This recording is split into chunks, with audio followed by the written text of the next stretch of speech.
I want to welcome you to the Beyond Ferguson Forum, a town hall. My name is Otis Johnson. I am the interim chair of African American Studies and a faculty associate at the Maryland Population Research Center. We are so happy to see that so many people have come out to take part in this important, very important discussion. I also want to acknowledge that this important discussion is happening on an important day. So I want to acknowledge that this is 9/11 and that it's fitting that we are assessing tragedy in this way on this day and hoping that we can move forward in a constructive way.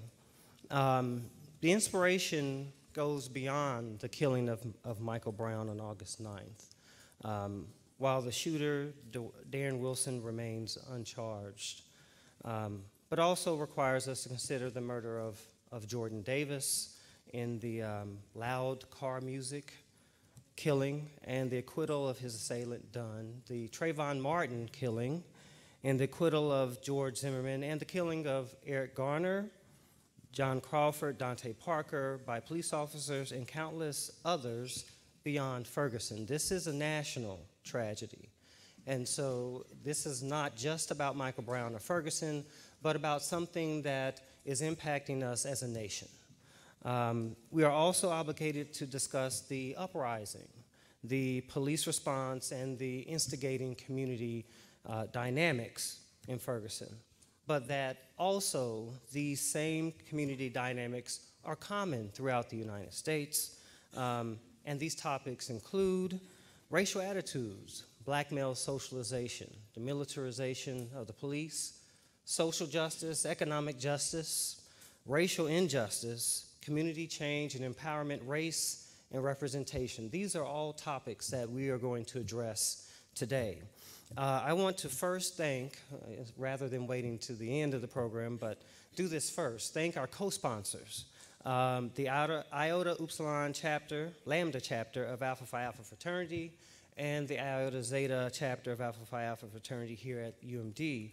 I might add that the memorial services and the burial for Michael Brown were paid for in their entirety by Alpha Phi Alpha Fraternity Incorporated. I want to give a special thanks to Steve Ruffin, where are you? And James Lynch, who is my colleague and chair of the Department of Criminology and Criminal Justice, for their assistance in bringing this all together. And one of our major thought leaders and planners of our efforts in our department, and really these efforts reverberate throughout the campus, is Marcy DeLoach, who for 2 years now has managed to pack the room at events such as these, the pre-K to prison pipeline program that was held last year, and now again we have a great audience here. So I think the first standing ovation is for Marcy DeLoach. Please join me.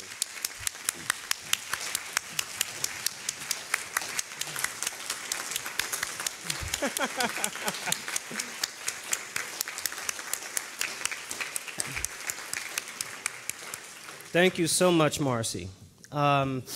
This event is being streamed live, and a lot of you cannot part with your technological devices, even when in company with others. So we are going to give you something to do. Our hashtag is AASD Hands Up. So please send questions via Twitter, and hopefully we'll get those and have some responses from our panel. And without further ado, I will introduce the panel. We have Dr. Mia Smith-Bynum. She's an associate professor and family science and director of the Black Families Research Group in the School of Public Health at the University of Maryland, College Park. Dr. Bynum is an expert in African American mental health, family interaction and communication in ethnic minority families, racial identity and socialization, and parenting. She also has expertise in adolescent mental health, adolescent sexual behavior, and parent-adolescent communication about difficult topics such as the one we're discussing today. Dr. Larry Sherman is joining us via, I don't know if you can see, there he is, Skype. He is the Distinguished University Professor of Criminology and Criminal Justice at UMD, Director of the Institute of Criminology of the University of Cambridge, where he has served as Wolfson Professor of Criminology since 2007. He also directs both the Jerry Lee Center for Experimental Criminology and the Cambridge Police Executive Program. Professor Sherman has worked on several projects of the U.S. National Academies and as a consultant to the FBI and other agencies literally throughout the world. Dr. Joseph Richardson, who's on our panel at the end, is Associate Professor of African American Studies at the University of Maryland, College Park, and has faculty affiliations with the University of Maryland School of Public Health Prevention Research Center and many other centers throughout the Maryland area.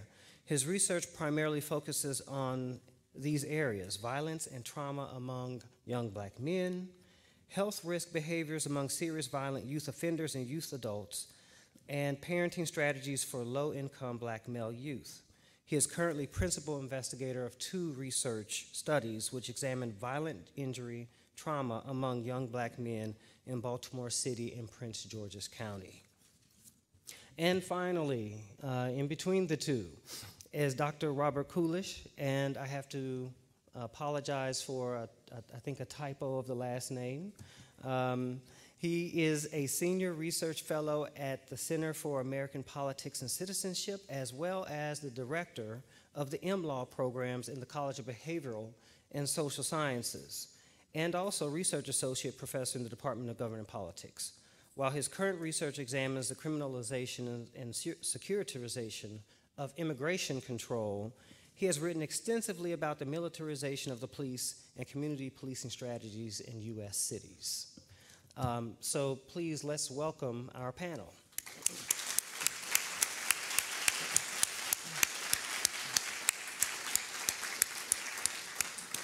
So the program format is as follows. We're going to begin with introductions and opening remarks. Of course, I've already started that.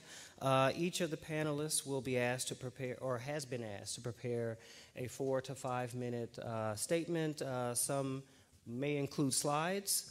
And then after that, that'll be about the first 30 minutes. We're going to immediately open it for dialogue because we want your voices to be heard on this topic. And you have a very distinguished panel that could answer some of the questions that may arise. So that will be the next 30 minutes, the question and answer session. And then we will conclude with a panel discussion and audience questions regarding a plan for social change. We're interested in not only the problems and diagnosing them, but also in trying to locate those solutions within our communities, institutions, leadership, and our homes. And hopefully, through that dialogue, we can come to a better understanding of a path forward. So I will turn it over to our panelists, and I believe Dr. Sherman is going to go first because he will have to leave us at some point. So, Dr. Sherman. Thank you very much. I'm speaking from England, so I'd like to put this in. The country I'm in tonight has a history of killing somewhere between 3 and 5 people a year at the hands of the police. It's a country in which most of the police don't even carry guns, and the population, by comparison to the United States, is basically disarmed. The rate at which police kill people in the United States is roughly 40 times higher than it is in the United Kingdom. And it says a lot about 2 things, one of which is probably not a way forward for the United States, and that's having an unarmed society. But it also speaks to something that could be a way forward, which is that the police forces in England, Wales, the rest of the United Kingdom are all quite big by American standards. The smallest police force in England, for example, would be about 2,000 people. And in the United States, the vast majority of police forces are well under the 55 officers who work in Ferguson, Missouri. And I think what you see in a police force that small is the disadvantages of being a small force and lacking the kind of checks and balances, internal regulatory processes, and expertise that can be acquired when you have a larger organization where people can get really good at specific questions like training, like supervision, like discipline. The things that help to prevent police forces from excesses and unnecessary use of force against people. It's very controversial in the United States to talk about any kind of amalgamation, reducing the 17,000 police forces in the U.S. To something anywhere close to the 43 police forces in the United Kingdom, which just the England and Wales part. Scotland's about to leave. Perhaps they're going to vote about that next week. And things aren't all happy here all the time. But one thing we can say for sure is that with 43 police forces for 55 million people, there are many advantages in the control and regulation of the police, as well as their effectiveness, as well as their competence to accomplish very difficult things.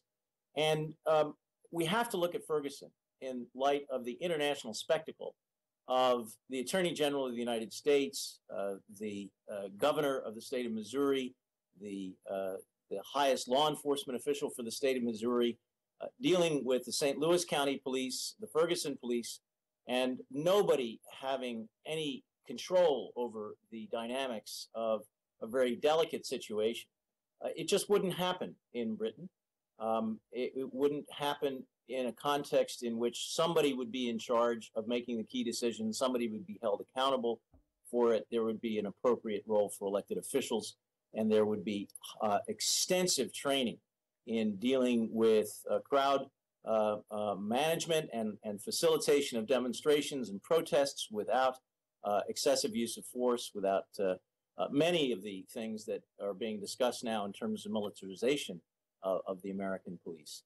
And I think that it might be an appropriate time for the governor of Missouri to consider moving to a system much more like that in Maryland, in which the majority of police work would be provided by county or city police forces, so that instead of having a lot of small towns in addition to a St. Louis County police force, which is, of course, as no force is perfect, what you get on average is probably less shooting. 400 some people are killed every year by American police. It's far more than England, as I mentioned, but I'm also doing a lot of work in Trinidad, where race is frankly not an issue in police shootings. And in comparable terms, at the rate at which the people are killed by police in Trinidad, it would be equivalent to 26,400 a year in the United States, as opposed to the 400 a year that we actually have. So if we look around the world, the United States has its problems. It's certainly a terrible thing to have this whole series of very strongly race-related kinds of events, not only with the police, but in Trayvon Martin with citizens and the citizen use of deadly force. But I think what we have to think about for the way forward is what's possible. And I think what's possible is to get the police forces in the United States to become larger and more capable of becoming the best they can be, which, as we know from a lot of organizational research, will be better if they have the organizational capacity that larger numbers bring them, at least 2,000 per force rather than 20 or even 10 or 5. So I'll just leave it at that for now and look forward to hearing what others have to say about this tragedy on a tragic day.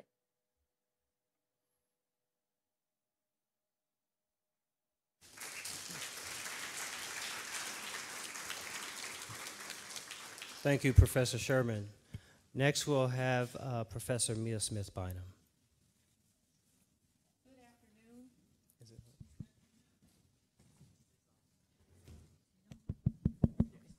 All right. I don't often use a microphone, so my apologies.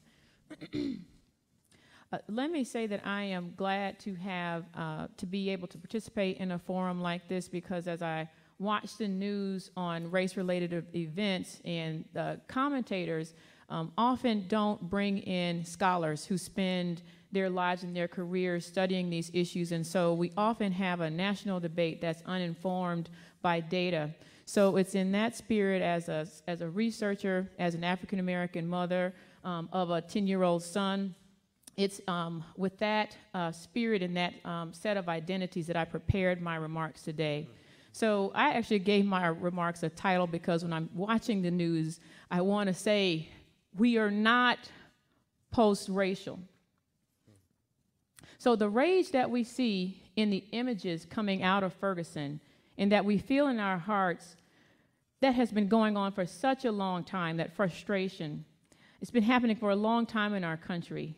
And we feel this way because these are our fathers, our uncles, our brothers, our friends, our cousins, and our sons. Yet somehow all the public sees is a quote-unquote young black male. Forgot I have my own clicker up here. Too much technology. Okay. So this stereotype that characterizes black men and boys as violent, dangerous, and criminal, it's a product of American racism, and it's built into the walls of this country, unfortunately.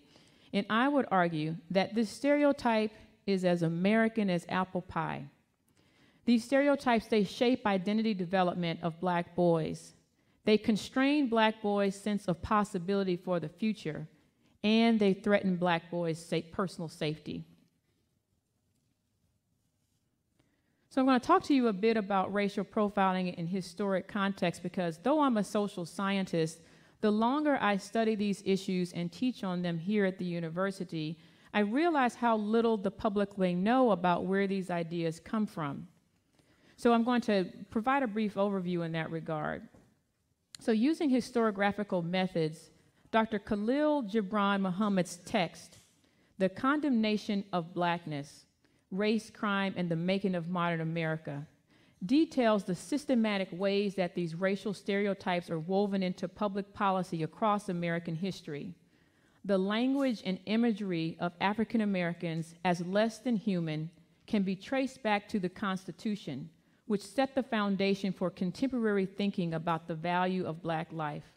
His analysis shows that despite the widespread, unequal treatment of blacks under the law in terms of access to education and employment, time and time again, researchers and thought leaders of that time used or misused statistical data as evidence of their fundamentally criminal nature.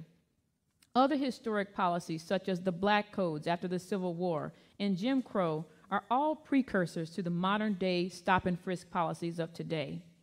Accordingly, despite its race-neutral policy language, the disproportionate application of stop and frisk to black and brown people relies similarly on quote-unquote objective data about black and brown crime, suggesting that these groups deserve unequal treatment under the law. In fact, there are voices in our public discourse that argue that the application of these policies is as it should be, because, after all, isn't it true that black people commit most of the crimes? These logical fallacies distort the true relationship between race and crime and stagnate our public debate about what is needed to address these dehumanizing practices against black men and boys. As a reflection of this poisonous legacy, dozens upon dozens of studies have demonstrated that subtle, persistent racial biases continue to exist in our society, operating just beyond our conscious awareness. Psychological studies, such as the implicit attitudes test, which you can search and take personally on Google, indicate that respondents typically associate black Americans with negative attributes more often than white Americans. Many aren't even aware that they have these biases any longer in 2014. So when we take these subtle biases that are predominant into the policing context in which decisions about whether to stop and frisk apply, it is easy to see how the police might judge the behaviors of black targets in a more sinister manner. So now I'm going to speak to you briefly about how to talk to black children about Ferguson and racial profiling generally. In my research, I study a construct called racial socialization, which is defined as any messages parents deliver to children about race. Many African American parents and those who are raising African American children are curious about what to say to children about the Michael Brown shooting. Let me offer some guidance based on the research evidence. As best as possible, shield young and school-aged children from the news coverage because they have nascent views about race and are not yet ready to process the complexity of these events. Talk to older children and teenagers about the event. Ask them what they think about these events. Help them label their emotions, whether it be anger, shock, frustration, dismay, or sadness. Validate and empathize with their emotions as this reinforces their sense of humanity. And after you do this, ground these events in historic context. This is why we must teach children Black history, so they do not internalize these hostile societal messages and treatment. It enables children to transition into young adulthood with their self-esteem and their sense of humanity intact. Prepare teenagers for how to respond to the police.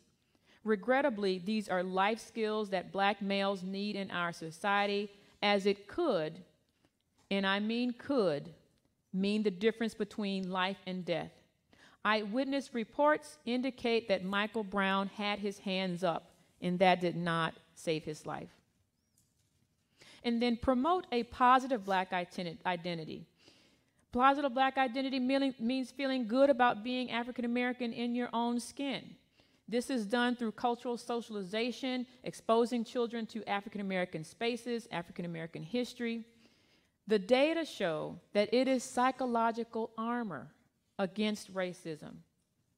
In making the decision about when and how to talk to your children about this topic, consider your child's personality and maturity level. Provide age-appropriate answers if for somehow your young children end up hearing about these events and asking. And know that children are always listening and observing. Our casual remarks, our emotional reactions, and to these events are cues to their magnitude and importance. We are always role models for them. And then finally, this is a neglected aspect of many debates about race. As we watch the country become more and more ethnically and racially diverse, these issues are going to become more salient for white American children as well. And I know that many of you that are here that are not members of racial and ethnic minority groups, that you're wondering, well, how do I talk about this? How do I make sense of this? And many of you are or will be parents one day. So thank you for coming. Let me start by saying that the research evidence shows that teaching children to be colorblind is an ineffective strategy for reducing racial bias. Meaningful friendships with people of color foster a sense of connection that creates a space for white Americans to learn about the lived realities of people of color in the U.S. Our country is so segregated that these opportunities don't often occur, but the University of Maryland's campus is so diverse that those opportunities are there if you seek them, and they can be very enriching and educational. It is only in these trusted spaces that honest discussions about experiences with racial discrimination are revealed. By doing so and having a multicultural friendship network, this models for your children the value systems about race and racial issues. When children bring up these issues, open up the discussion about race rather than trying to close it off. Go towards it. Explain your value system to your children and educate yourself about the issues so that you are ready when the moment comes. Thank you.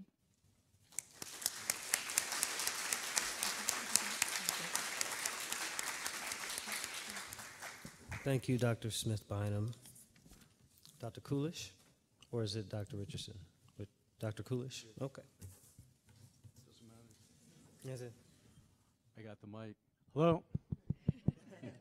Okay. It's a privilege to be here. I'm honored.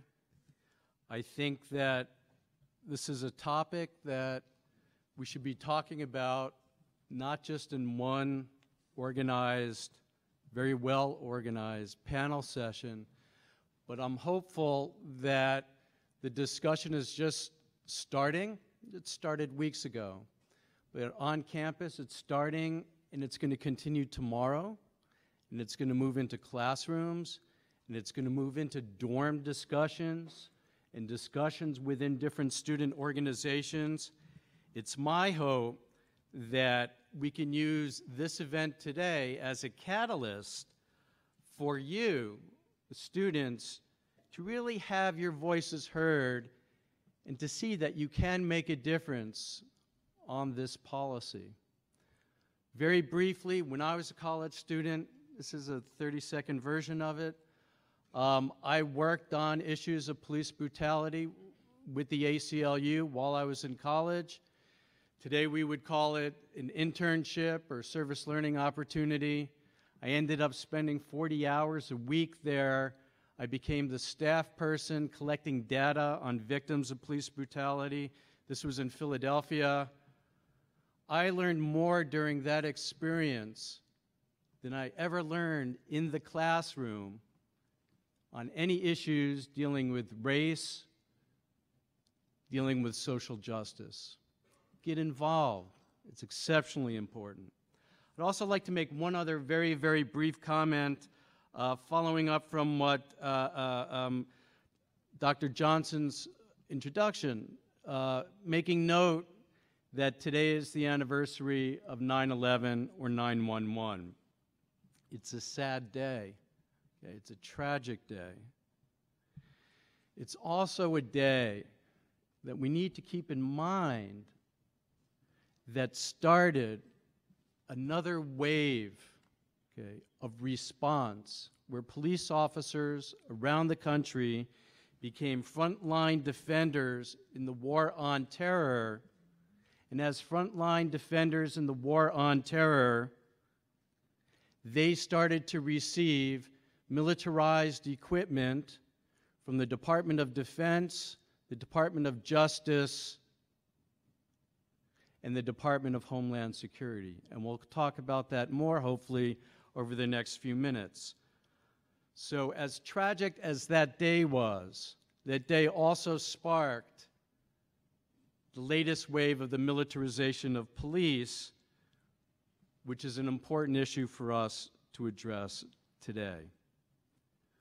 The police killing of an unarmed man in Ferguson, Missouri, and the militarized aftermath constituted gross violations of human rights, civil laws, gross violations of criminal law, civil law, and as important, or perhaps even more important, it manifested an extreme betrayal of the public trust. It put at risk, in my opinion, the idea of a well-functioning democracy in this country, and it puts at risk the practice of a well-functioning democracy in our communities. Thus, we are here to understand that the killing of Michael Brown was not an isolated case, nor was the police response to the protests that followed. The police have a history in this country systemically. We're talking about systemic issues here, okay, of exerting excessive force against protests, against the status quo, going back to Haymarket, looking at police departments in the 1920s and the 1930s, their violent confrontations against labor organizers during that period of time. Okay. In the 1960s, following the Watts riot, we have the introduction of SWAT teams coming down into local police, and we see the racialization, okay, of police response to protest that I really think has culminated in what happened in Ferguson a few weeks ago.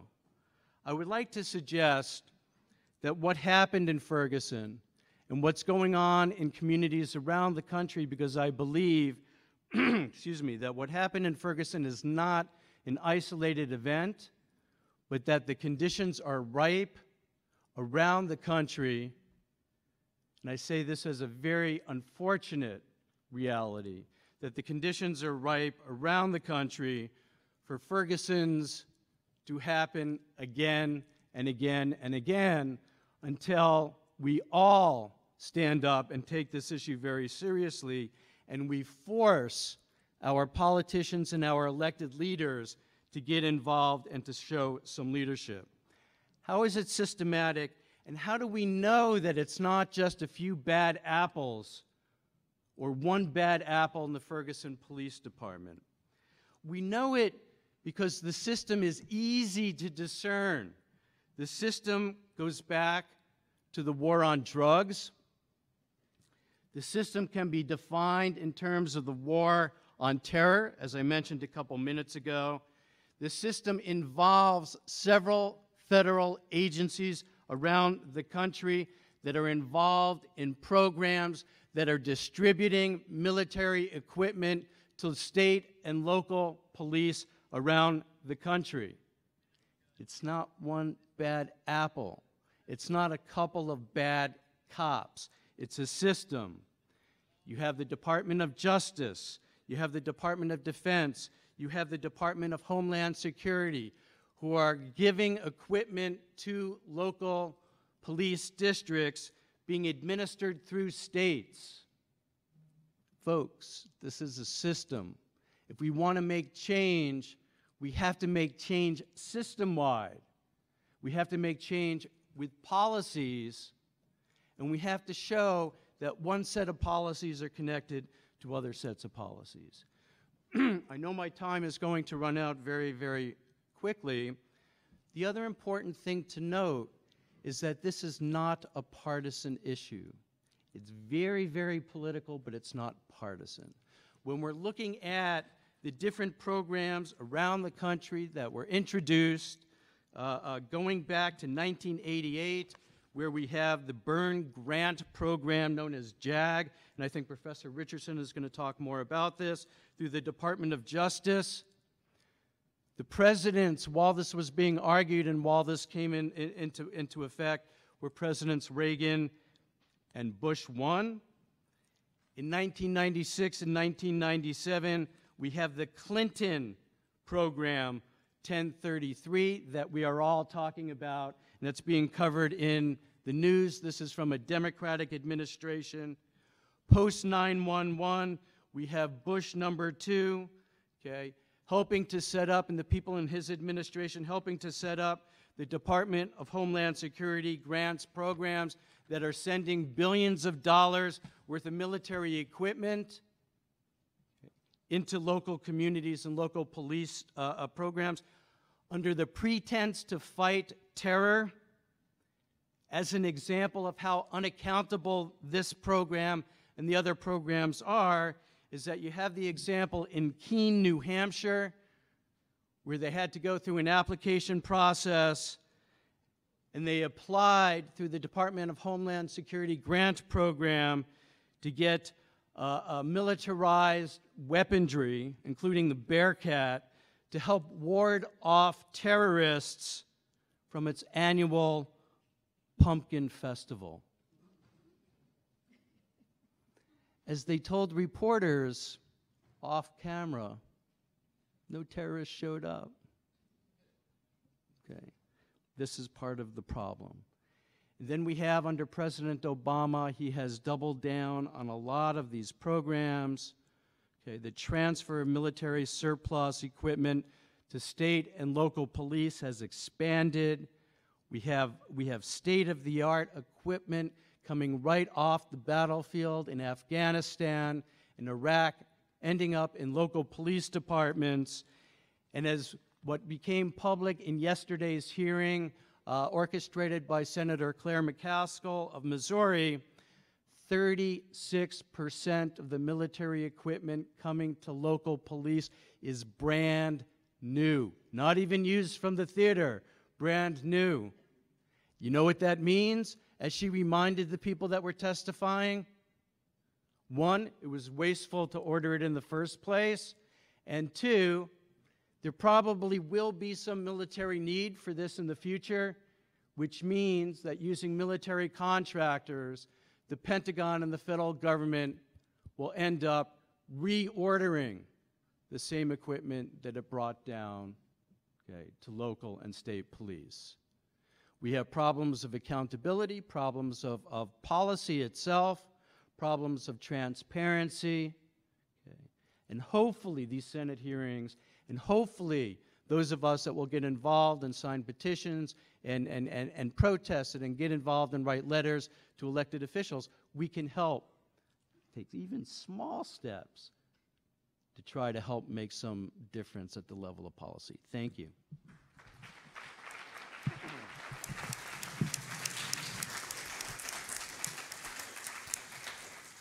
And Good afternoon. Finally, we'll have Dr. Richardson. Thank you, Dr. Coolidge. Thank you. Good afternoon. It's unfortunate that we have to gather here today, A, that it's 9/11, and we need to respect the lives that were taken on that day and the tragedy that occurred, but also that we're here again almost 2 years later from the panel that I participated on at this school on Trayvon Martin. And it seems like we're just going in a circle and keeping things in repetition. I'm going to discuss this issue from a very personal standpoint and then also from a very professional one. When I was younger, growing up in Philadelphia, my next door neighbor and a lot of people on my block were police officers. And I remember my next door neighbor, John Merritt, was a detective. And when I was 16 years old, when my mother would leave my home for extended amounts of time and she would leave her keys, sometimes I would take her car. Hey, it's 30 years ago, so I'm not gonna worry about being indicted for it. If my mother hears me, please, if anyone knows my mother, please don't tell her. So, it happened one day. I was coming out of my home, and Mr. Merritt said to me, he said, well, everyone calls me JoJo in my neighborhood. So he said, JoJo, were you driving your mother's car the other day? I said, no. He said, well, do you wear a certain color hat? It was the hat I was wearing. I said, no. He said, you sure? No, that wasn't me. And so he said, well, listen, whatever you're doing with your mother's car, you need to stop. And at that point, I decided I would no longer take my mother's car. But he never told my mother. And I think why that stands out is because I had, growing up, perception of the police because I lived beside one, and he was African American, and he looked like me, and he treated me with respect, that I thought all police officers were like that. And it wasn't until I moved out of my neighborhood and began expanding my social world that I realized that my experiences with John Merritt weren't the typical experiences that I would have for the remainder of my life with the police. And I could tell you eons of stories, and I won't go into them, but I've been arrested. I've had guns pulled out on me by the police for no certain reason. I've been stopped numerous times under stop and frisk as a resident of New York City, living in Brooklyn for 15 years. I was stopped 1 year, 7 times, never given a citation. So I actually I'm the living, breathing embodiment of the data. And it's interesting that I'm here now as a criminologist able to tell this story and speak on the data from a very personal standpoint. What we have now, we are at a crossroads, and I agree with Mia's points, Dr. Smith's by them wholeheartedly. We are not in a post-racial nation. And I see some of my students from my former class, Lowell, Nate, yeah, I'm gonna give you a shout out, Rachel, and last year was, and I'm gonna make sure you get your credit for this, Lowell came up to me in my class. I teach the new Jim Crow. It's a class on mass incarceration, African Americans in the prison industrial complex. And he suggested to me that we should screen Fruitvale Station. And I thought it was a really great idea, so I decided to purchase the DVD, didn't ask him to pay for it. And we screened it in my class. And if anyone here doesn't know the story of Fruitvale Station, it's based on a young man, Oscar Grant, who was murdered by the police, the transit department for the Bay Area. And the person was supposed to receive a 2-year sentence, basically ended up doing nothing under that. But it's unfortunate that we have Ramarley Graham, we have Oscar Grant, we have Amadou Diallo, we have Eleanor Bumpers, we have Ezell Ford, and Eric Gardner, and the names can go on and on and on and on. And one thing that I would want to mention, every year I'm a faculty member for the Black Male Initiative, which is a program here which is intended to keep young black men in school. And we have a Know Your Rights session every year because we think that young African American men need to know their rights.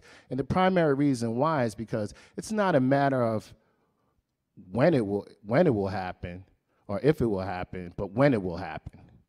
Because ultimately, as a black male, we know all too well that you will be stopped by the police. And if you do not conduct yourself in a certain manner, there's a high probability that you may not make it home that night. And I think that that's been ingrained, and Mia was mentioning through the media. I was watching on CNN the story of a mother in Forney, Texas, who was pulled over by the police department, and she was arrested. I think they assumed that she was involved in a crime, and she was complaining to the police officers that her children were in the car. Well, while she was being detained, her 6-year-old son got out of the car, no bigger than this, with his hands up.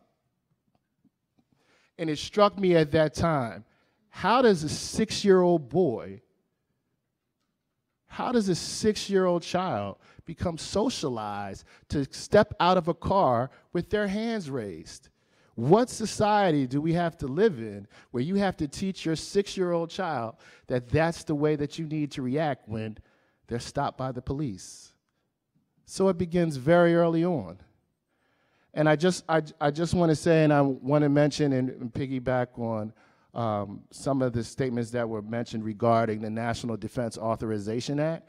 And I think everyone should be very cognizant of Program 1033, which does provide police departments all across this country, big and small. There's a police department in Bloomington, Georgia, and you can look it up. It has a population of no more than 3,000 people.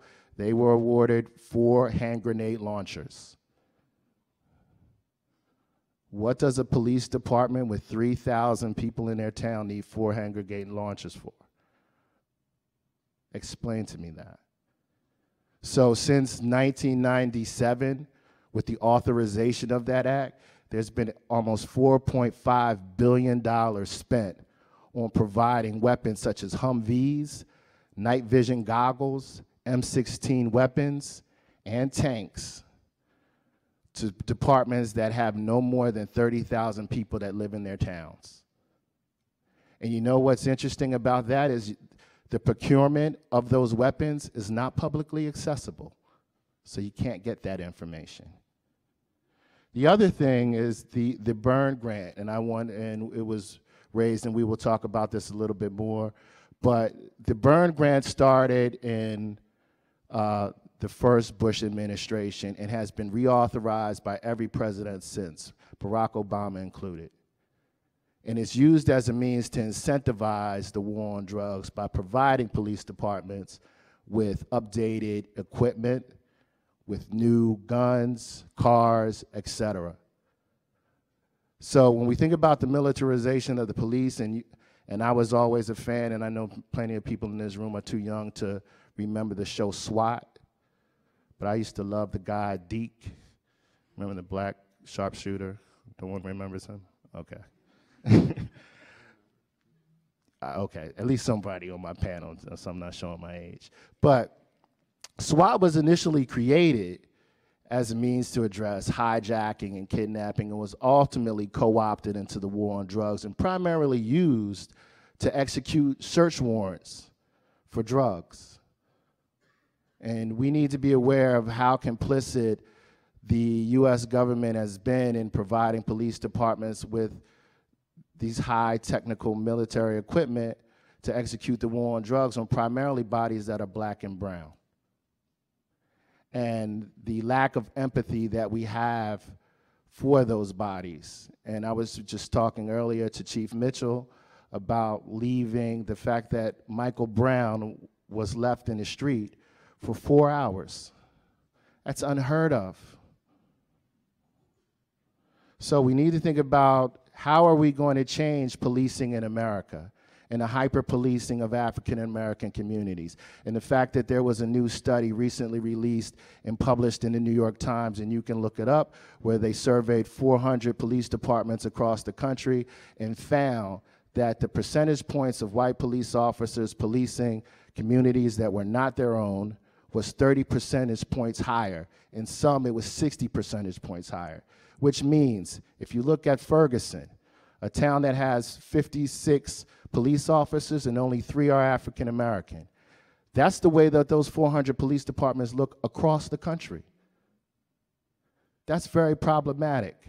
So it's not about whether I believe that Mr. Merritt was a good cop. It's about the institution and the institutional racism and the fact that race is so significant that we tend to deny the significance of race. So I hope I haven't talked for too long and have ignited some passion with some of the people that are in this room. And I hope to have a very fruitful and productive discussion, and I hope my former students are some of the students that are engaged in this with a critical analysis to make me proud. Thank you.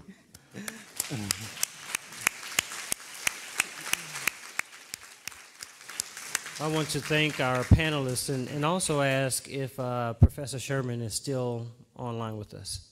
Yes? Yes, thanks very much. Although it is much later in England, and I have to give an examination to a lot of police leaders from all over the world tomorrow morning on how well they have learned. Okay, Professor Sherman. So allow me to do this here. What I want is for you to receive any questions before you go. It's important that our students draw from your valuable insight. So there are 2 microphones here, and we can start taking questions from the audience. I would like for your questions to be brief. What we will do if, and they need not be a question, they can also be a comment or a suggestion, but keep them brief, and we'll start the question and answer session. Any questions? Any comments? The microphones are in the aisles here.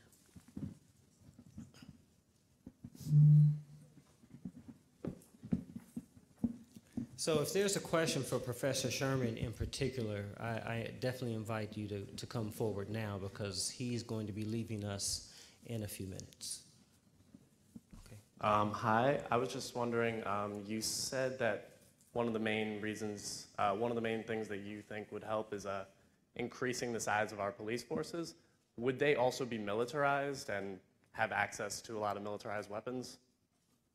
No, I think the whole point of having not bigger police numbers, but fewer police departments, each of which would have a greater number of officers with more checks and balances. What you don't tend to see in these larger forces, certainly not in other countries, is unreasonable accumulation of weapons that are completely unnecessary. I'll give you a comparison to London. Population 8 million. It's the size of New York City. They only had 100 murders or so last year. They haven't killed anybody in about 3 years until just last week, when they avoided killing somebody who had just beheaded some 88-year-old woman. And it's an extraordinarily restrained place. The big debate is not whether they should have more tanks or grenade launchers.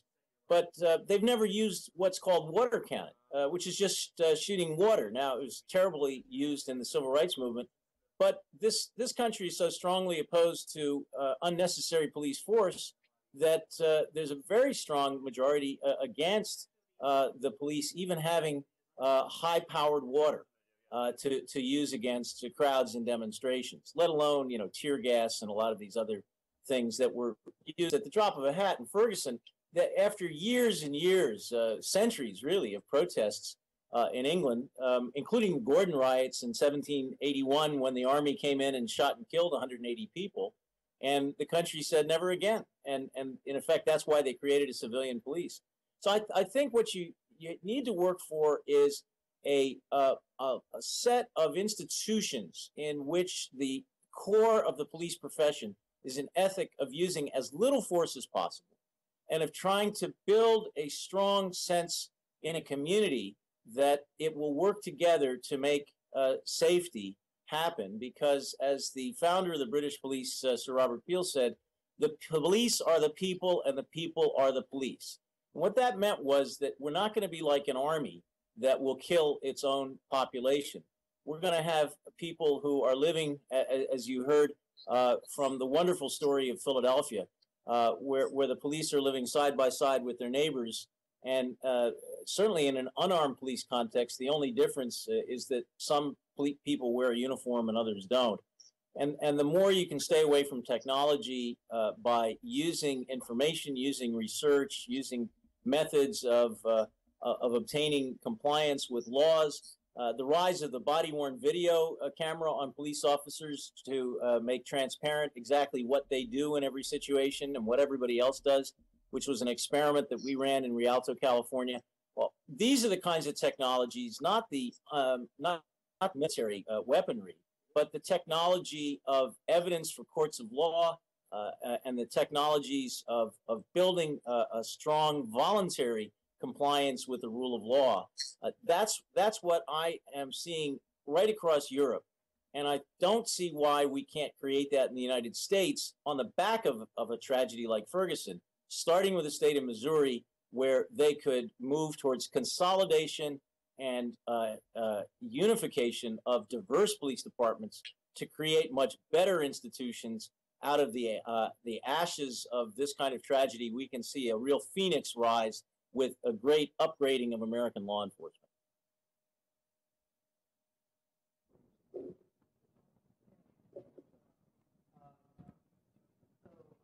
Conversation with Lieutenant Johnson, who is running the operations in Ferguson during my visit there, and also with the chief of police there.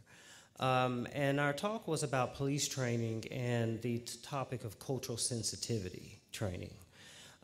So while I understand that condensing or collapsing some of these police stations or precincts into larger entities might be a way that policy can go, how can we train police officers to better serve the communities once these larger precincts are formed?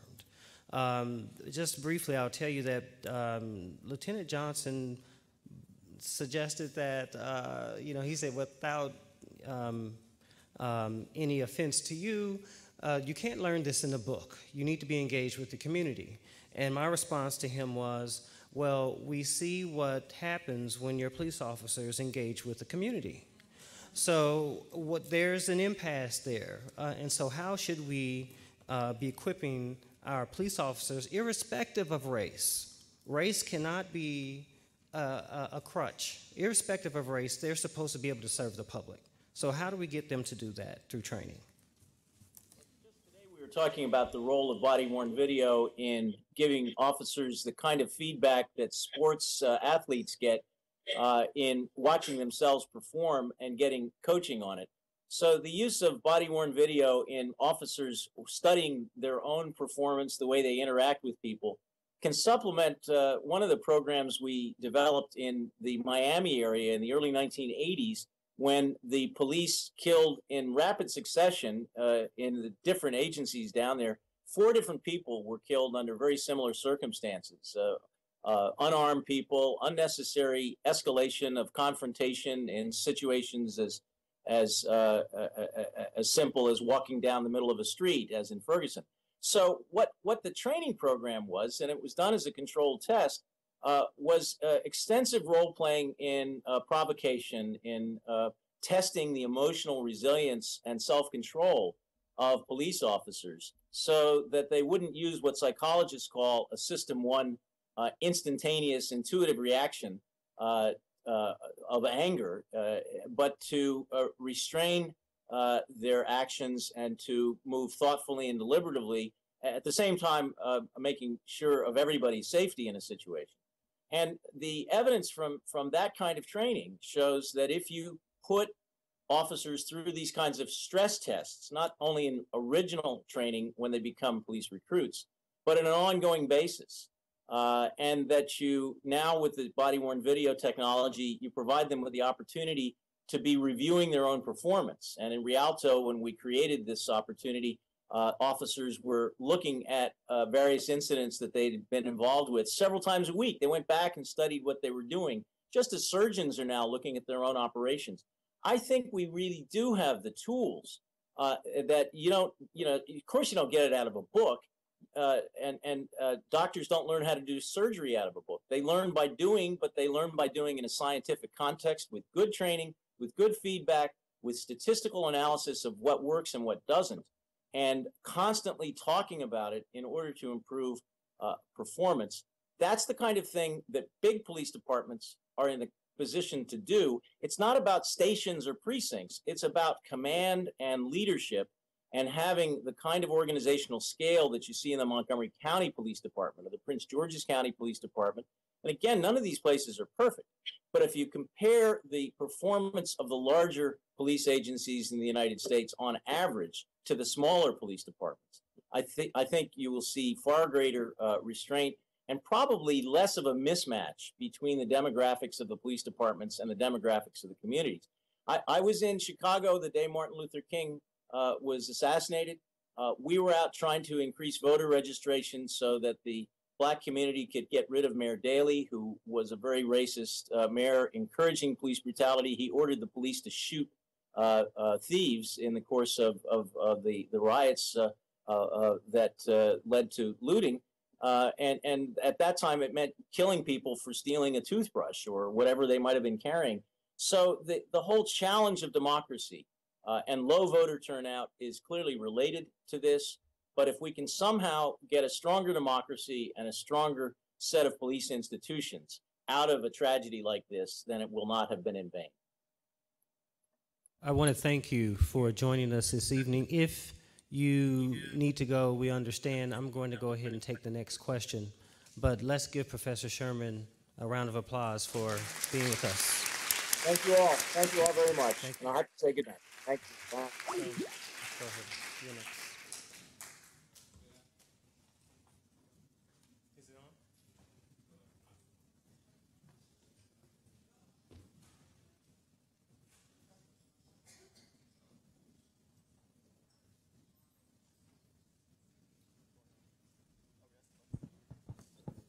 We need some text. There we go. Yeah. Hello. Good afternoon, good evening, faculty, students, staff, board members. My name is Anthony Adedoyan, and understanding and learning about this, and understanding the pumpkin festival, knowing that militarized trucks and things like that is a real thing in this country, that local police have that initiative or to obtain something like that. And as an African American, that truly frightens me, because what can I really do? I have learned, or more so, respect the works of Malcolm X in terms of pushing forward towards an aggressive means. I believed in the old how the old Black Panther Party used to walk around with weapons and have a law book in their hand to understand when a police would come up to them, they would know what to do at the right time. But our generation, we kind of fell off that track, and it's not a viable thing to do. So in your opinion, what would our generation should do now to kind of change our that social act and to become more involved in the change of our civil rights? Yeah. First, you need to educate yourself. So I think the most powerful weapon is education, and to make sure that you're educated with the facts and that you understand your constitutional rights, you understand the world in which we live, and you have a clear understanding of the institution that you're facing. And much of that comes in preparation. So I'm not going to give you an explicit strategy that you should take, but I do believe that you need to find very like-minded people, and I always encourage my students to find people who are very like-minded and progressive, but it has to be attacked on two fronts. One is within your community and what you can do on the ground yourself, and then the other is through policy. So it has to be a very multi-pronged approach. So there are things that you can do in your community immediately, and I always encourage my students and remind them that many of the successes that occurred during the 60s and the civil rights that we had started in college dormitories, started on college campuses, were started by college students. You guys have the energy. It's your generation. These are 18-year-old kids the same age that many of you in the room are. They are your peers. And it could easily, and please don't believe and be disillusioned to think that because you have an education and because you attend this very prestigious university, that you couldn't be a victim as well. Because it easily could be any one of us. And that I say white, black, brown, whatever. Man, woman, it doesn't matter. So you have to educate yourself. And part of the privilege of being at this university is that you're able to take classes where you can educate yourself. But don't just depend on educating yourself through the texts and the lectures that you receive in class. You have to do the extra homework as well. So it requires you to put in the hours beyond just the classroom to learn about laws and how these policies affect you on the ground. So we won't continue to come back here every 2 years and it'll be another person that we're discussing that's been a victim of the structural violence and oppression of the state. I would add to that, and I spoke with about 60 to 70 black males on campus the day before yesterday, actually. And one shared with us that he, in 1 year, had been stopped by campus police 7 times and had never been issued a citation. Actually, one time, his entire car, he had people in the back seat, so everyone in the car had to get out and sit on the curb. And so the question was, well, what did you do? He never filed a report. So how can we hold police accountable if you won't file a report? So these things are kept in the person's record. And when the Justice Department issues a review of some of these police practices, then these things come to light. But if you keep it to yourself, then there's nothing that can be done about it. That's one thing. The other thing I would suggest is that we like to shirk some of our civic responsibilities. I don't think any of us likes jury duty. But it's those same juries that then become platform for social structure, as opposed to places where justice takes place. So you need to be civically engaged. Another way that we can become civically engaged is vote. And so we see here in Ferguson and throughout many of these metropolitan areas, because the way that population changes are occurring, we're now seeing that a lot of these black populations are being pushed out to the suburbs. And so now we have these new arrivals to the urban fringe, where there really is a pretty firm political structure and a pretty firm political economy that advantages those that were there previously, right? So that's the case in Ferguson, where we have 60% African Americans that are now recently joined that community, and a white political leadership that does not have their same social background. Vote. You need to change that and make sure that your representation and your leadership reflects some of your concerns. So be on the juries, vote, and make sure you file some reports if something happens to you. Now, those are just some practical suggestions that I have, and others might have some others. Okay, so let's go over here. Can you hear me? Yes, Okay. we hear you. I want to thank you all for this panel. This is a great discussion, and I very much appreciate the fact that we're having a discussion about the militarization of police. And I appreciate the fact that we are in the larger sort of society, we're having this conversation about the militarization of police. But I also want to point out that Michael Brown was not killed by a rocket grenade or a tank, right? He was shot by what I imagine to be a standard issue gun, right?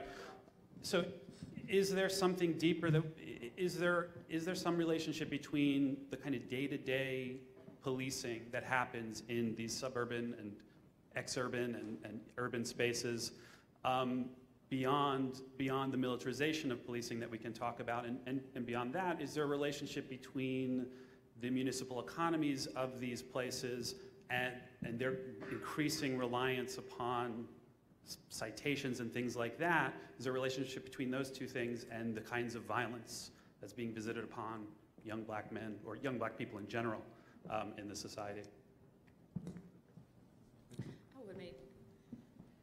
Again, I'm going to put, that's an excellent question. I'm going to attempt to put your comments or the content of my response to your comments in historic context.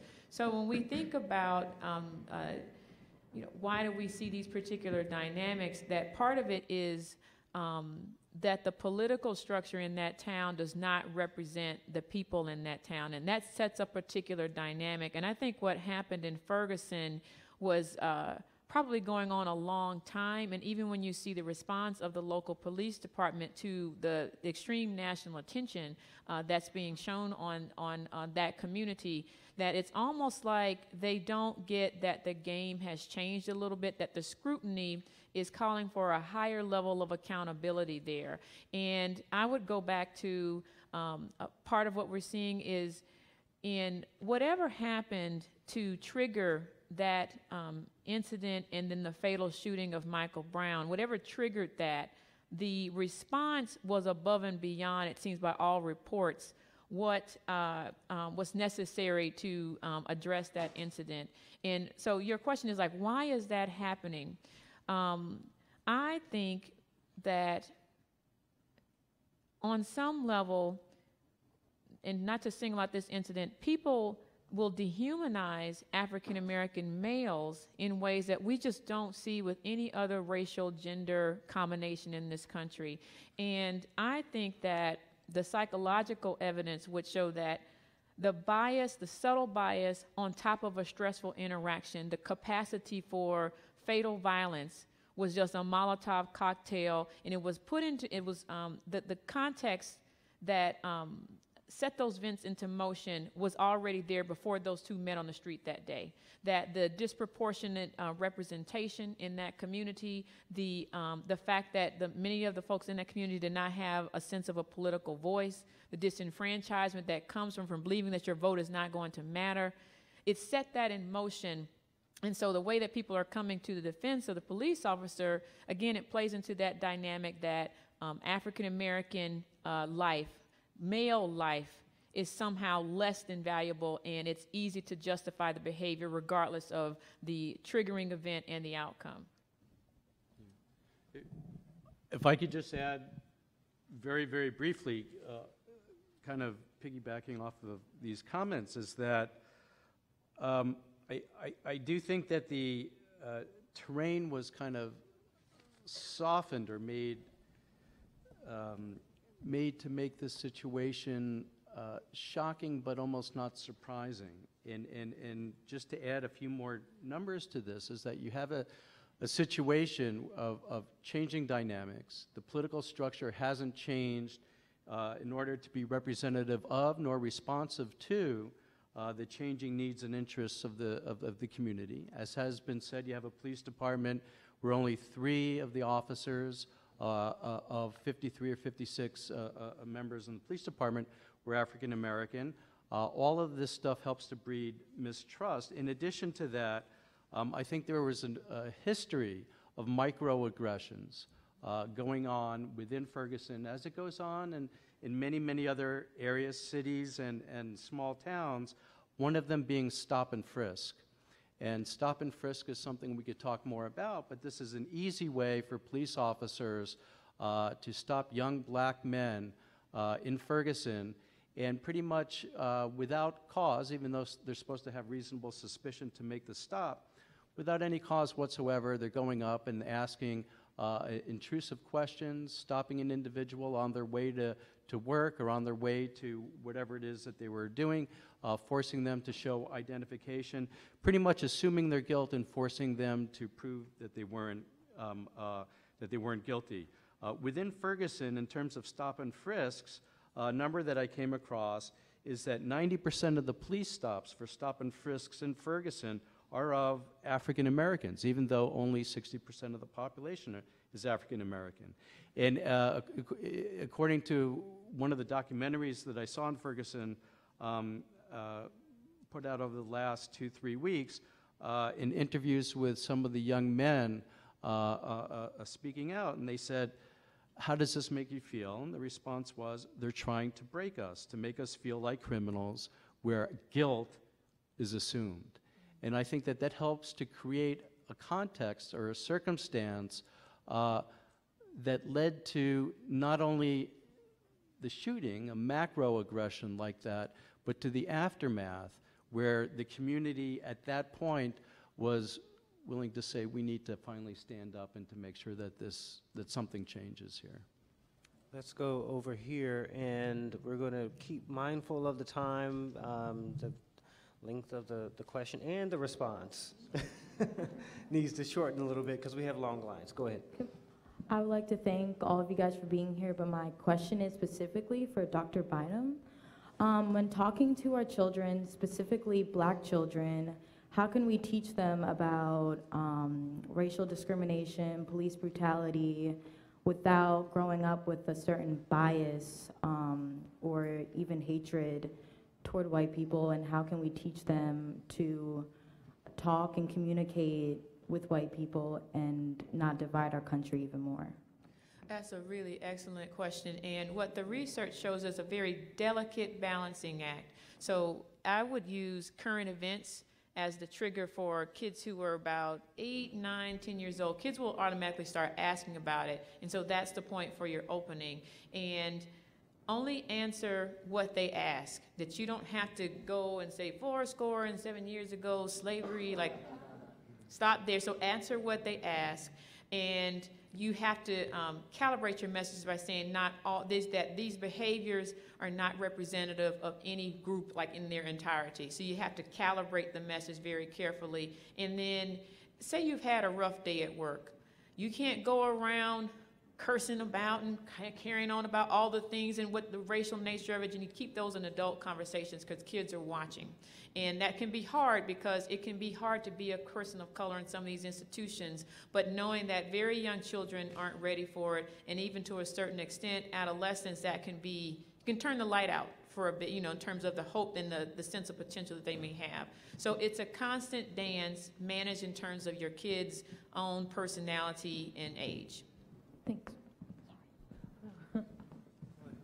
Okay, thank you guys all for being here, and thank you, Dr. Richardson, for the shout out earlier. But with all due respect to Professor Sherman, he kept comparing the police departments in the US to the United Kingdom. The United Kingdom has a very homogeneous population with, and at least on their own soil, not the history of racism that the United States has. So we can talk about demilitarization of the police, and we can talk about creating larger police departments, but I don't know, the New York Police Department is pretty big, and they're also pretty bad with stop and frisk. So I feel like at the bottom of all this, or where all this stems from, is still continued racism.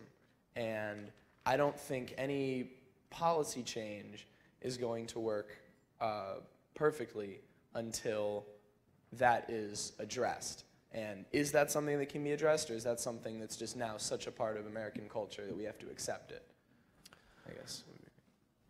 Well, I'll make just a brief comment, is that I agree with you in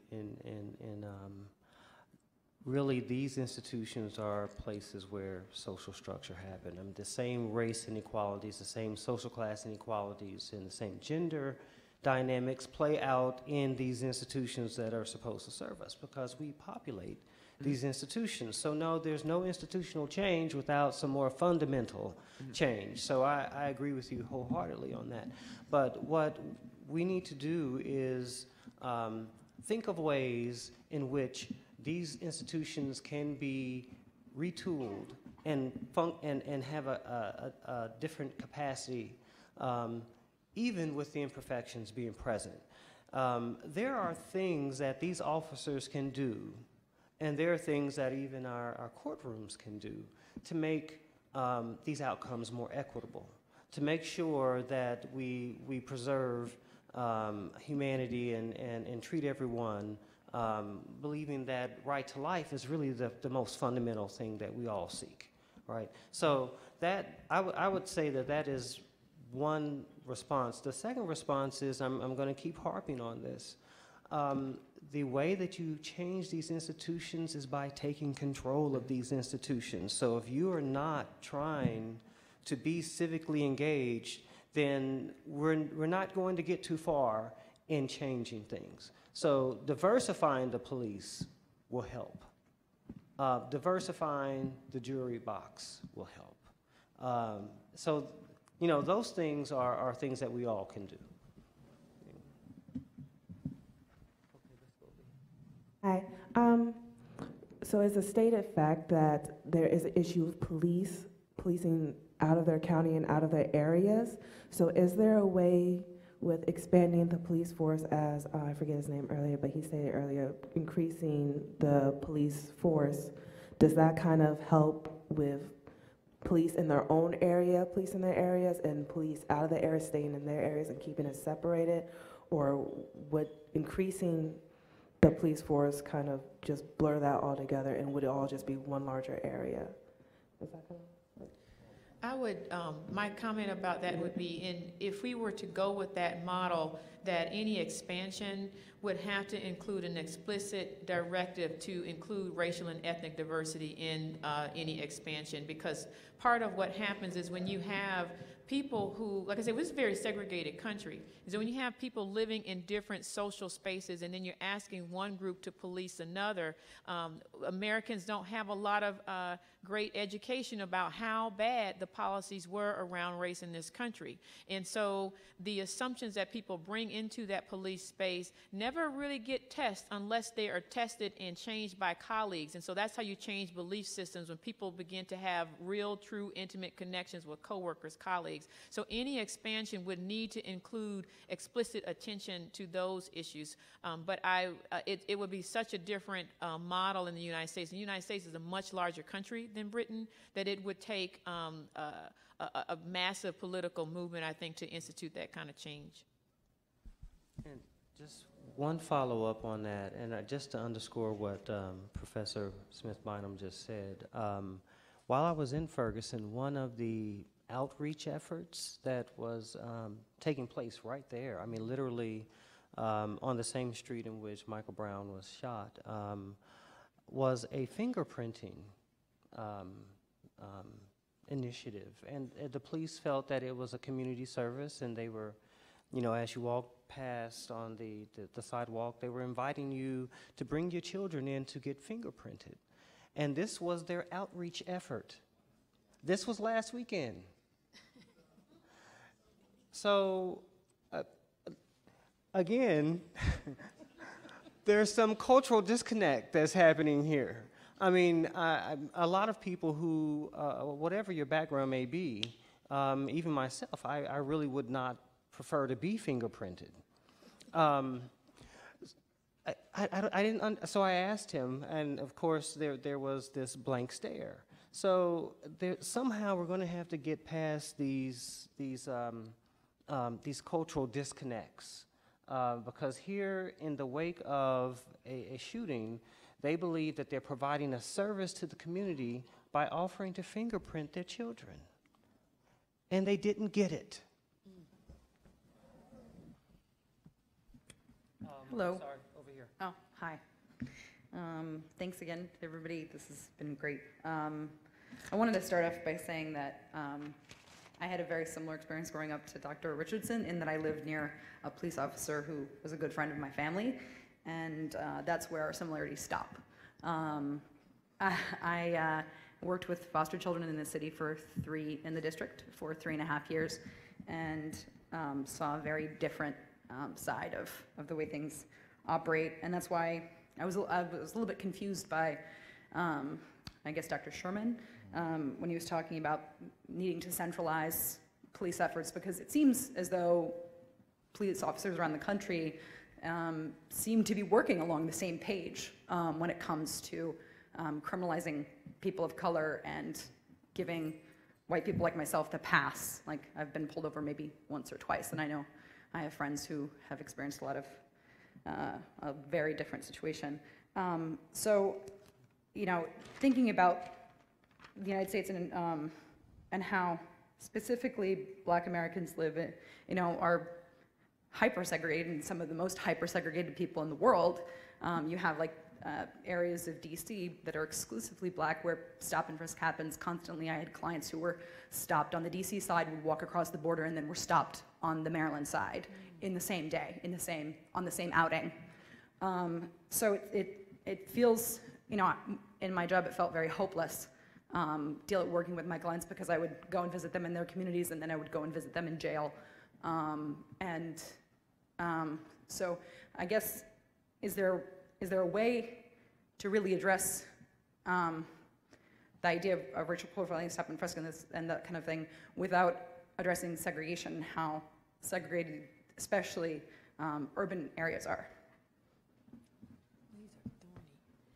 These are thorny societal-wide questions, and I hear that pain in your voice, and so thank you for asking that question and sharing that story, because people don't know this stuff really does happen, and I don't want to presume to have the answer to that, because I probably have a much higher-paying job than I do here working at the university, because that is literally, if someone had the answer to that, we would solve this problem. But your question points to issues of historic practices. It points to issues of race and segregation. A well-known public health researcher, David Williams, pulled some data on the rate of segregation in the United States, and his data show that the major cities in our country, Detroit, Cleveland, Milwaukee, is about a list of 10 cities, that the rate of Black segregation was as high as 1991 apartheid South Africa, okay? And this is after separate but equal. And so it shows you how pernicious and how long-standing these policies are. And what's happened in urban cities is a lot of folks who live there really feel like their government structures don't care about them. And so there's a great deal of disenfranchisement. So here's what I would suggest that you do. So the kids and the young people that you work with, educate them about what their rights are, right? And then as you move into different cultural spaces in your communities, make sure you take those stories with you. That when you are in predominantly white spaces, a lot of folks do not believe that these are issues. You can look at the polling data. So wherever you can, be a voice, so that it's not always people who look like me saying, this stuff is happening, and people saying, she's just got an agenda. So by talking to your peers, Black and white, Latino, etc., continue to push these issues and educate those folks who can be in a position to offer change. And a little bit at a time, you can at least change your universe. That's what I would suggest. So I guess we could all agree at this point that the demilitarization of the police has to happen. And that seems, at least to me, fairly straightforward in comparison to some of the more nuanced sides of this. Namely, the cultural changes that need to occur in the police forces, and perhaps, as Dr. Sherman was suggesting, restructuring of the police forces. And I say more nuanced because this is a very culturally diverse nation, and also because there are so many small independent police forces. So I guess my question now that we're starting to develop what do we want to do is more of a how. So do we address this at a federal level and try to rely on Congress, or do we try to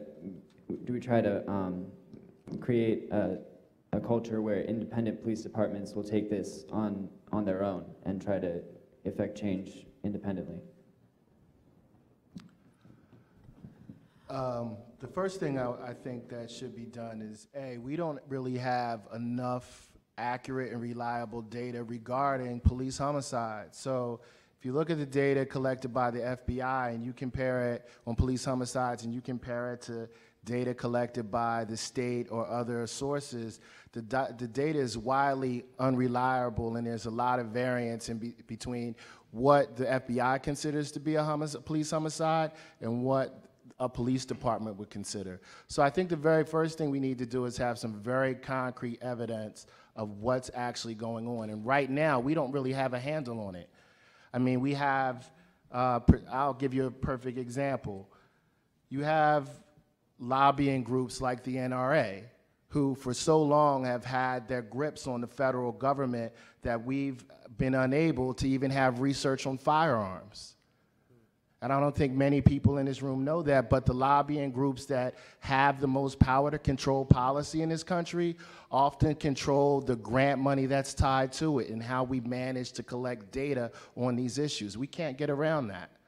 So we first need to have our own lobbying groups that lobby for the rights that we want. And the only way that that's going to happen is for us to coalesce and for us, all of us to get on the same page. And it has to be at the federal, the state, and the local level.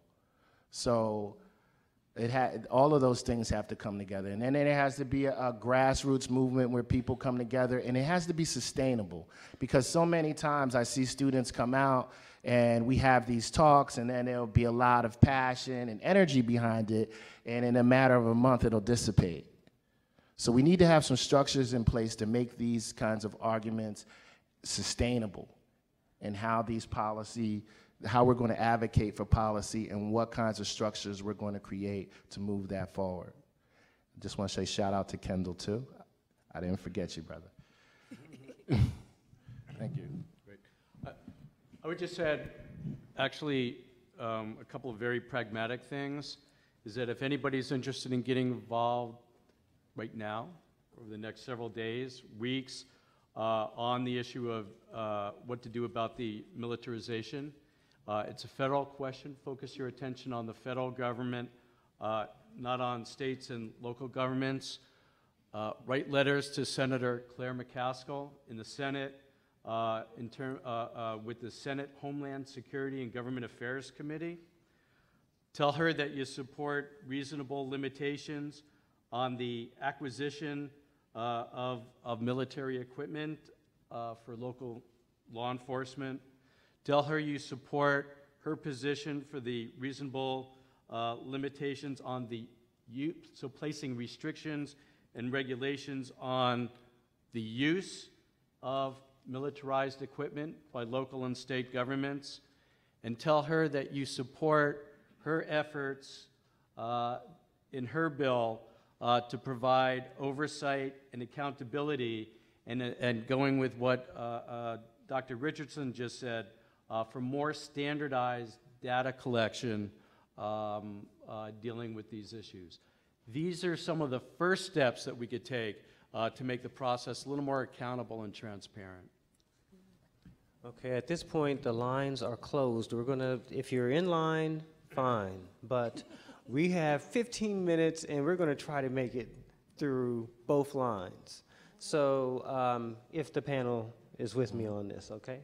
I don't want to overcommit you. Let's go over here. How you doing? Yes, thank you all so much. I really enjoyed it. I have a question. Actually, thinking back to Dr. Byram talking about the implicit association test, how we can identify these racial biases, I was wondering, has there been a move to try to institute the implicit association test in police training? Maybe like for officers who are patrolling predominantly African American areas to have the test done before they are assigned to those specific precincts, or to help identify people who may need cultural sensitivity training and how to make sure those people are getting that training up front before they're out there in the field? Excellent question. There have been studies that have been able to pick up on the biases in police forces. I am not aware of any intervention studies. That's what you describe as where they do a pre and post test and see if it's different. But I imagine that is the next stage in the research. So if you watch Google, and particularly Google Scholar and Google Implicit Attitudes Test plus police, you'll probably be able to literally follow that literature on your own and see where that is happening. But all of these questions, there's like social activism, civic activism, voting, writing your elected representatives, and then the data, defining and tracking the data. That's kind of a theme that's coming out of these questions. But that's, I think, where we are at this point.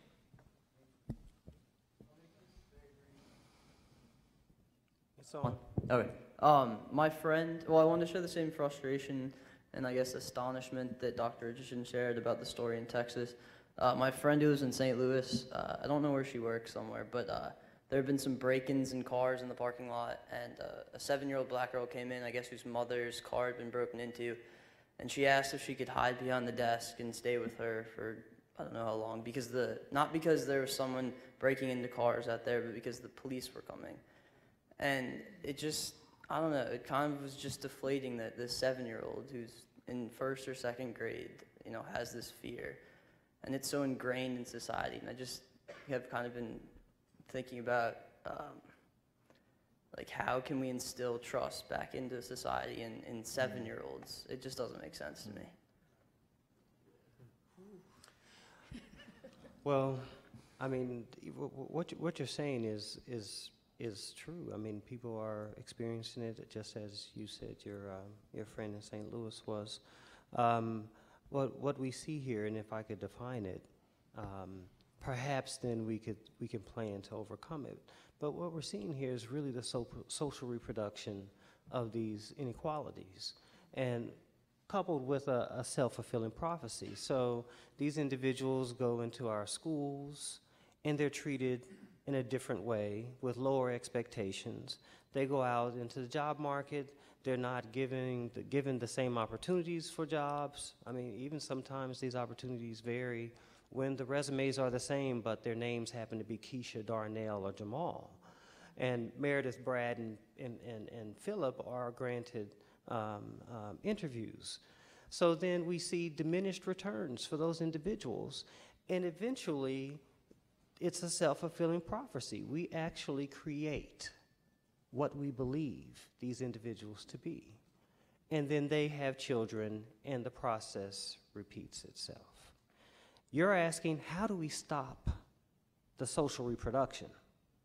And one of the things that I would say in response to that is we're going to need allies.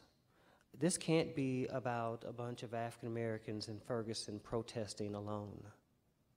This has to be about white communities, Asian American communities, Latino brothers and sisters joining us in making sure that the same promises that everyone else has access to are available to other populations.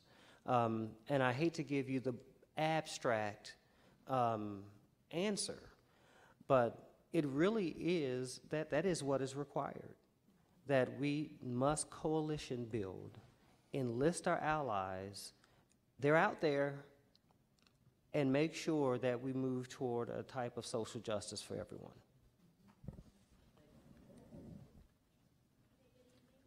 I want to take this back to like a very little standpoint. I have like a brother and a nephew, and I have like a lot of male family members that I care about.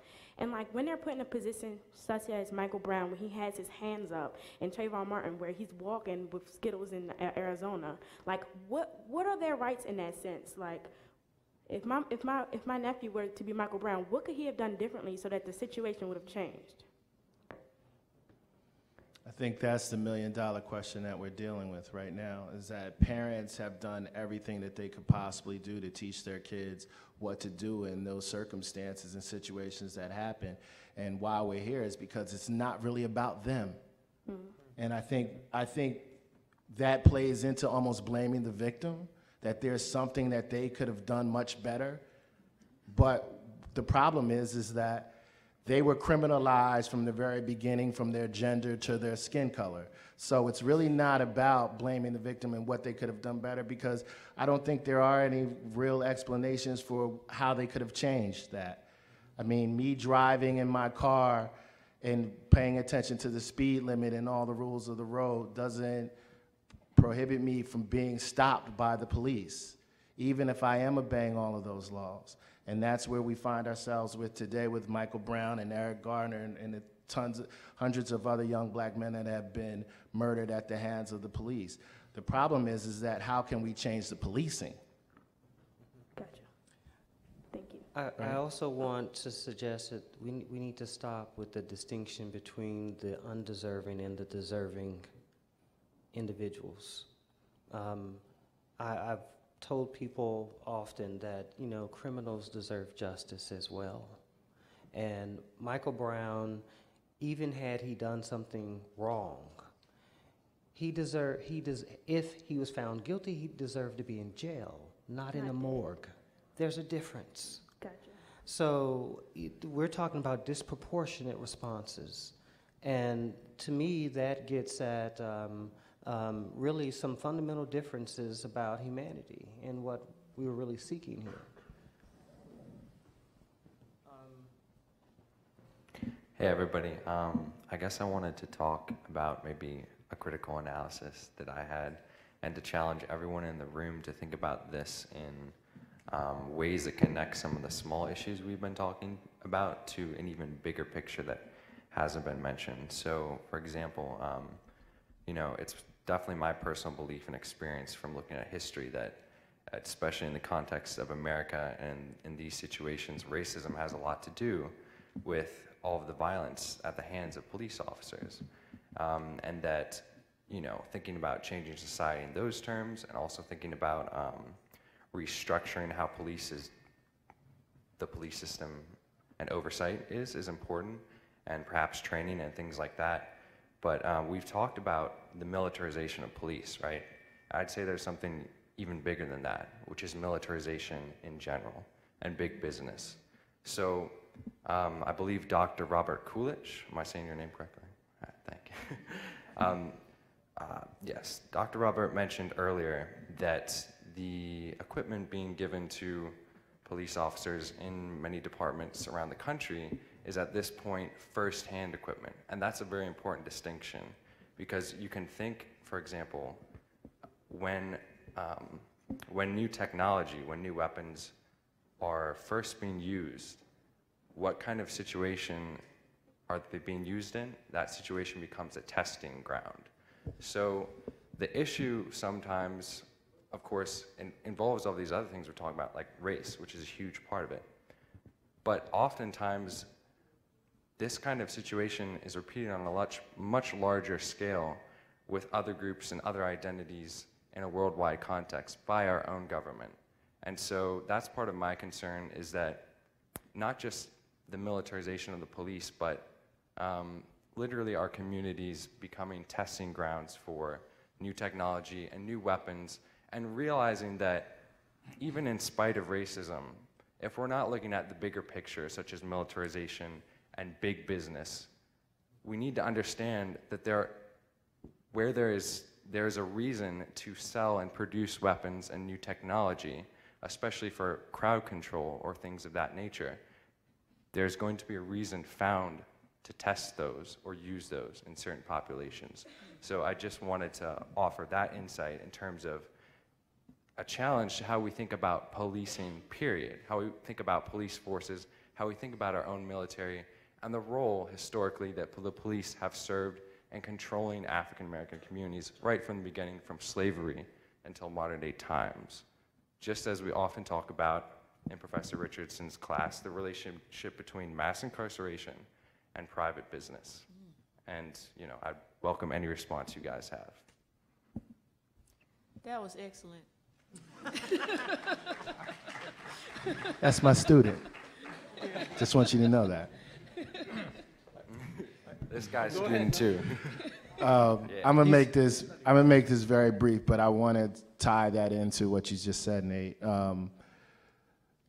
We need to think about and I agree with you with the military, but in the sense of colonization and the paramilitary. And I think Robert talked about, well, we're not discussing police using hand grenade launchers, but I think the greater problem is that we need to get to is that there are internal colonies within this country, and that they're being policed by paramilitary organizations, right? And how are we creating those? And that's just a microcosm of what's going on worldwide. So we think about AFRICOM, right? In the militarization, or the U.S. is trying to militarize Africa, right? And what that means in terms of arms there, and the buildings of arms in the armies and the military that we have in Africa, and the proxy wars that we've conducted there. So I think all of these things are linked. The prison industrial complex, and we've learned this, that within prisons you have an organization called UNICOR.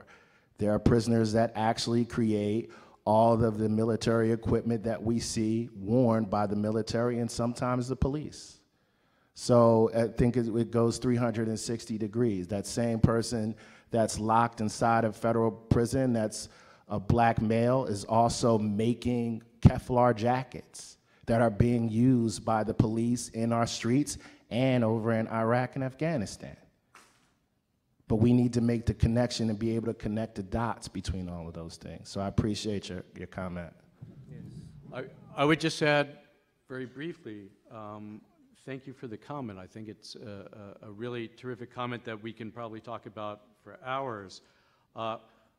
There is a history, I agree with what everyone has said, about the history of using minority communities as kind of the canary in the coal mine to try out new militarized technologies. One of the other areas of study, where my predominant area of study is immigration, I've done a lot of work on the US-Mexico border. We're talking about the militarization of police really as a fairly recent phenomenon in cities around the country now, as we've been talking about for the last hour and a half. 3 decades ago, back in the 1970s, talk about the real canary in the coal mine, we saw the militarization of the US-Mexico border, where military equipment from the Vietnam War was given to the US Border Patrol to begin to militarize aspects of the US border with Mexico. And that isn't an isolated example. We see the militarization developing through the 1980s and the 1990s, and we're left with a situation now where we have, take my immigration class next time it's offered, and we spend a lot of time talking about that kind of stuff. It's a private industrial complex. Private prisons started with immigrants in 1984. Again, it was the canary in the coal mine. And so you have a lot of similarities that we also have to be talking about as scholars between different communities of color, and see the similarities between different public policies. A lot of the same patterns and structures working with different communities in this country and internationally. Thanks. Right. Much of the discussion hasn't really focused a whole lot on the media and their role in these issues and influencing public opinion on these social issues. And when the story of Michael Brown first came out, people all over the country were making the initial judgments that this was a racist police officer who used excessive force without the people really knowing all the facts surrounding that incident and the circumstances that led to that shooting. What do you guys think can change within the media so as to prevent invoking the wrong initial judgments all over the country and making these first conclusions without knowing the whole scenario? I would say when there's a general lack of information being disclosed by any public entity in defiance of their own procedures, that invites people to actually make some uninformed conclusions if they are in fact uninformed. So we know that there was a lack of a police report for several days. there was a lack of a name given of the shooter. So there needs to be transparency in our institutions, first of all. And once that transparency is gone, then the trust also leaves. So I'm not certain if I agree that there were some faulty conclusions reached virtually by the media. What I do believe is that the community formed their own conclusions because, one, they had people there that actually witnessed what had happened, and two, the police force was not giving any information. So that's my take on it. I'm not certain if anyone else here has a different one. I think you need to expose yourself to all kinds of media and not just relegate yourself to listening to the 24/7 news media, particularly MSNBC, CNN, and Fox News. Because if you watch other alternative news outlets like Al Jazeera or RT News, which you can get for free, they would have provided an alternative narrative to what was going on the ground. So, and again, I encourage my students just not to lock yourself into, the 3 basic cable channels, which will provide you with the narrative that they want you to hear. I also want to say regarding the militarization of the police. So I was watching, I like to flip through the channels. So I was watching the Chris Hayes show. And during that show, they ran a commercial for drones. They ran a commercial. I literally had to TiVo it because I played it back numerous times. A commercial which basically advertised for drones and let the public know that you can buy drones openly on the stock market. So why would MSNBC, this corporate power, be interested in running a commercial for drones at that hour?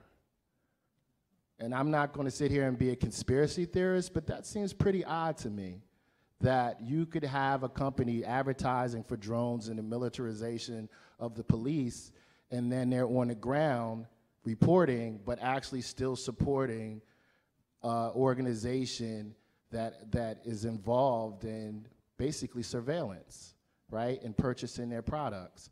So all of these things are tied together. But I advocate to you, when you're watching the news, you have to be very critical, because the news is always going to give you the slant that they want to give you, right? And you have to be open to other forms of news that may not be the typical 3 news stations that everyone watches.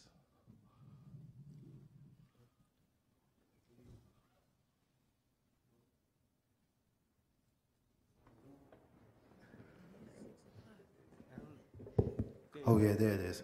All right. I'm sorry. My name is Anthony Coley. I'm a Canese major.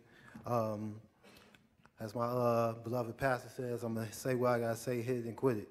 All right. But the issue I have is more so of not, and I understand. Thank you, panel for doing this. This is a great forum. This is a great atmosphere. In my second venture of school, this is amazing because I never had this exposure on my 20 years ago, my first 10 year in college.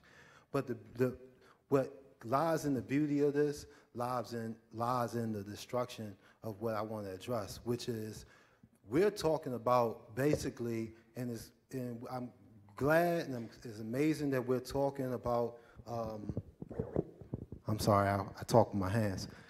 It's amazing that we're talking about the big picture things, which is great, which is wonderful. And I know you said, Dr. Richardson, we should not blame the victim, but also I believe we need to educate and teach our young black men. And let's just understand this, is that young black men, not even young, but even at my age at 40 years old, we are at the lowest or the totem pole. Unfortunately, we're thought of as nothing in these time of days. And what we have to understand is we have to educate African American men, period. Coming up here at this forum, I addressed 2 young men that was, just giving you a quick example, I addressed 2 young men. We were in line, and we were getting tickets. And the tickets, you could get 2 tickets. So I told the gentleman that were behind me, I said, well, brothers, y'all get 2 tickets so these 3, 4 young ladies behind us don't have to wait in line, and they can just go get it because it's 2 minutes to 4, and we're almost running late for the forum. All of us want to be here on time. That example teaches us this. We have to teach our young people, or young men, period, young black men in particular, the code of the street. As we sit here in this great institution, and we're under this umbrella of education, whether it be educators, or whether it be striving to be educators, or just plain out getting education and bettering ourselves, we have to still understand that we are privileged to have this. Most of African American men, I'm from the DC area, if you want to say it, all right? Some of us don't do that. I had a very great conversation two days ago with a gentleman on the Metro, and he basically was in a rift with a Metro police officer, and he got on the train, he was like, man, I'll kill him. And I was like, man, you ain't killing nobody. You only got a gun, man. Stop playing. The fact of the matter is the man told you to do something, and he was right on what he told you to do, and now you beefing with him? No, you dead wrong. Just do what he's telling you to do. Keep your mouth shut because you're wrong. Move forward. We have to understand that as a community, because what we're doing, not understanding is that some of us are not being taught by our parents. Some of us are being taught by the street. And some of us are being taught by the block. And some of us being taught by those who my age that want to act like your age. And unfortunately, that's the epidemic that we still got to address too. That older folks who young at heart but still want to be down. No, how can you teach somebody that's younger than you what's the best way to strive and live in a society that don't like you, that wants to see your downfall? But you have to have the type of suave and the type of mannerism that gets you to make the next day, to live each and every day. And I'll close my mouth because I'll keep talking. So, thank you.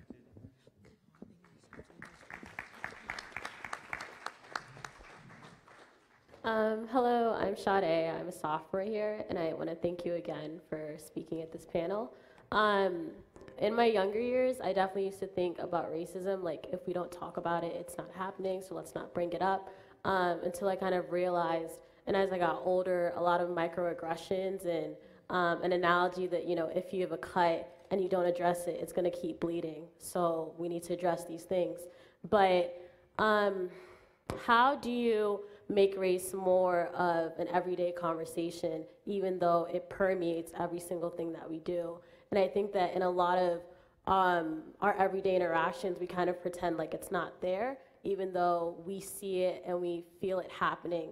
Like Dr. Richardson said, I don't want to come back here 2 years from now, addressing another issue similar to this. And I feel like the only times that we do talk about race are with events like this, or if I go to diversity conferences and things like that. So how do we make race more of an everyday interaction? I do it in my classes and in my interactions with students outside the class. And so I view the work that I do as civil rights. And so when I teach on these issues, I have developed a set of skills to have cross-ethnic, cross-cultural, cross-racial conversations. And there are ways that you can acquire that, get that kind of training. I don't know if you want to go all the way to the PhD and do what we're doing, but being an educator is an excellent venue for teaching the skills, because a lot of people don't have the skills and they're scared. They're curious, but they're scared. And so, and being an educator is one of the best ways to do it. But I think that when you have those friendships with folks, you gotta kind of test the waters and see how your peers respond. And some folks will be delighted and glad that you have that comfort to share it with them, and others won't be comfortable. And so it's a person by person kind of thing. It's not something I think can be done societally, in a society-wide way in a very easy manner. I want to quickly address your point and your point with the same comment. I wholeheartedly agree when Eric Holder said in one of his press conferences regarding race that we're a nation of cowards. We are. Because we're scared to directly address it head on. It's the elephant in the room that no one really wants to talk about. And we avoid it at all costs. And as I said earlier, the race has become so significant that we deny the significance of it at every turn. And so I think some of the things that we need to do is we need to move out of our comfort zone. And I think we're far too comfortable with where we are. No one's willing to take a risk. And unless you're willing to take a risk and move out of your comfort zone, and that goes for whether you need to say something to someone on the metro without fearing that you're going to be shot or stabbed. I mean, personally, myself and my colleague, Dr. St. Ville, we're Clay Terrace Projects, which are one of the most violent projects in Washington, D.C. We go every week, and we deal with young black men head on.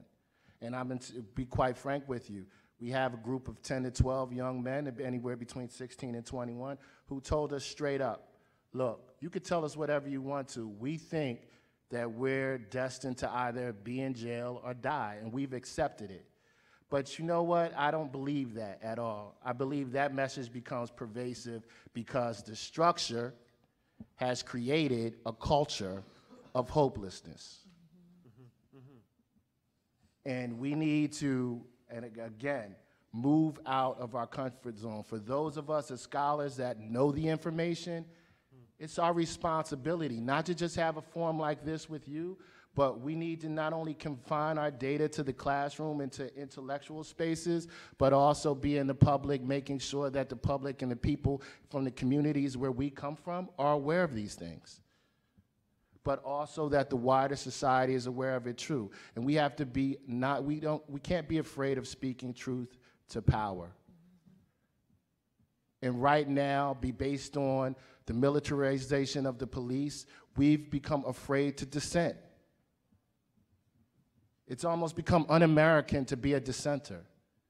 How has that happened? So we need to take a serious stance on how we feel about whether we're going to be cowards.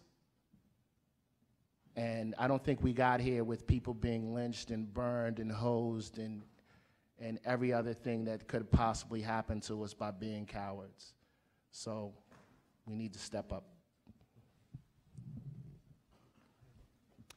Hello. All right, it is working. Well, we've been talking a lot about the community tonight. Now, it's one of the reasons that I decided to go into criminology. Well, I'm not yet in criminology because it's my third week, so I just applied. But the reason I decided to go to criminology is because I want to serve my neighborhood, my community. Now, taking the fact that we are in the policing era of the community, where the police is supposed to be there for the community, not just writing tickets. That is a form so the community can see that the officers are out there if your cat's lost anything. But taking into account that places like Ferguson, 60% of the population is African American, and only 3 officers are African American, how do we get more of the minority or the group that is dominant in that area to get involved with their communities, to become police officers, to make a difference in their own community? I believe the way that you do that is you first work with your community, then you take 2 communities and you keep it going. So how do we start that very process? That's a good question, but I do want to point out one thing, and that is community change takes time. So this, I want to say, is a recent development in many of our suburbs where we find a growth in black populations. So, and this is something that's going to continue for a while. But for them to change the complexion of police forces or even their city councils will take a little bit longer than just the demographic change itself. But you're right, that needs to happen.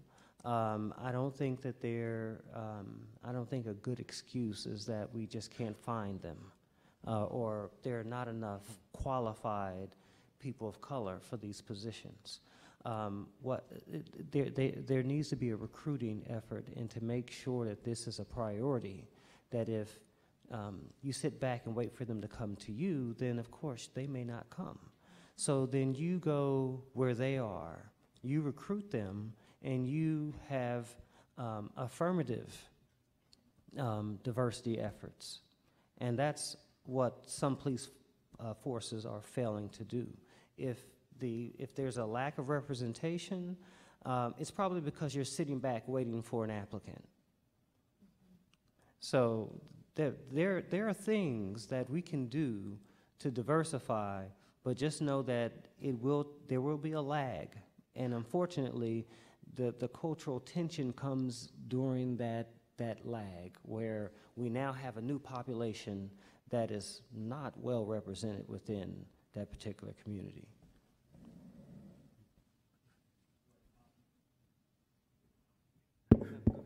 Also, as we all mentioned, that the police officers, especially in Ferguson, most of them do not live in their community. Do you think that is a big issue? Knowing, as you were saying, that you grew up next to a police officer. When I was in my younger years, I also grew up next to a police officer, and I felt confident that he is next door, that he is a part of the community. And now you get more and more officers. I know a lot of officers in Prince George's County that don't live in Prince George's County. They live in Montgomery because they don't want to be associated with Prince George's County.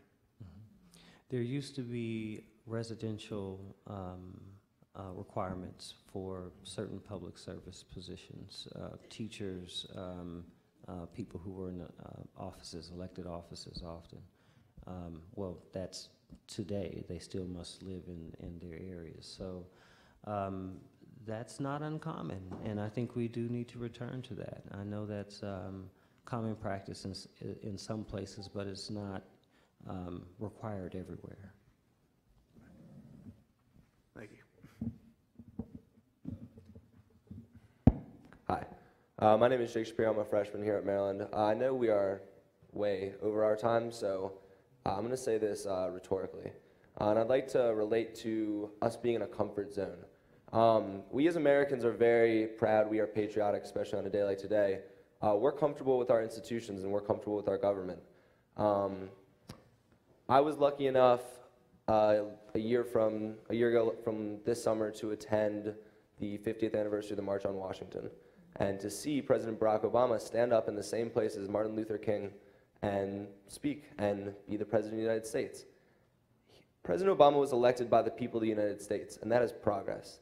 You know, that is the people of America wanting progress. But President Obama was taken down by the institutions of the United States, specifically Congress, and specifically, you know, the ingrained nature of American politics. Whether you can relate that to racism or not is not something I'll say.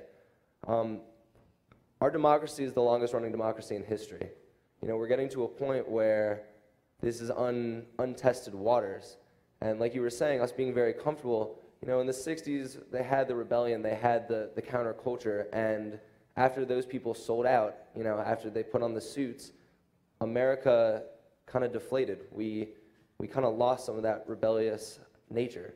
And for me personally, I spent the last year traveling outside the United States, and to come back and to see our country, I'm a proud American as anyone else, but to say rhetorically, what are we going to do as the nation's future leaders? And are we going to commit ourselves to this government that won't let our African-American president make legislation, our courts that recently legalized open-ended governmental corruption and saying that campaign finance is a guaranteed right and that it's open? You know, our education system holds down innovation, holds down people from going out and creating businesses, and doesn't allow a large portion of the population to even participate, you know? And being a proud American, how are we going to be proud enough to step up and do what's right for our country? And how are we going to do that starting today in a university, in a breeding ground for innovation? How are we going to use the social media that we're connected to that allows us to instantaneously broadcast our ideas all over the world? You know, the world is at our fingertips. What are we going to do about it? And that's my rhetorical question.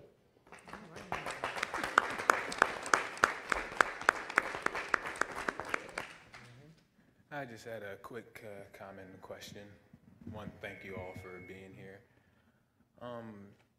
In the course that I've been through this discussion, it feels like the demilitarization of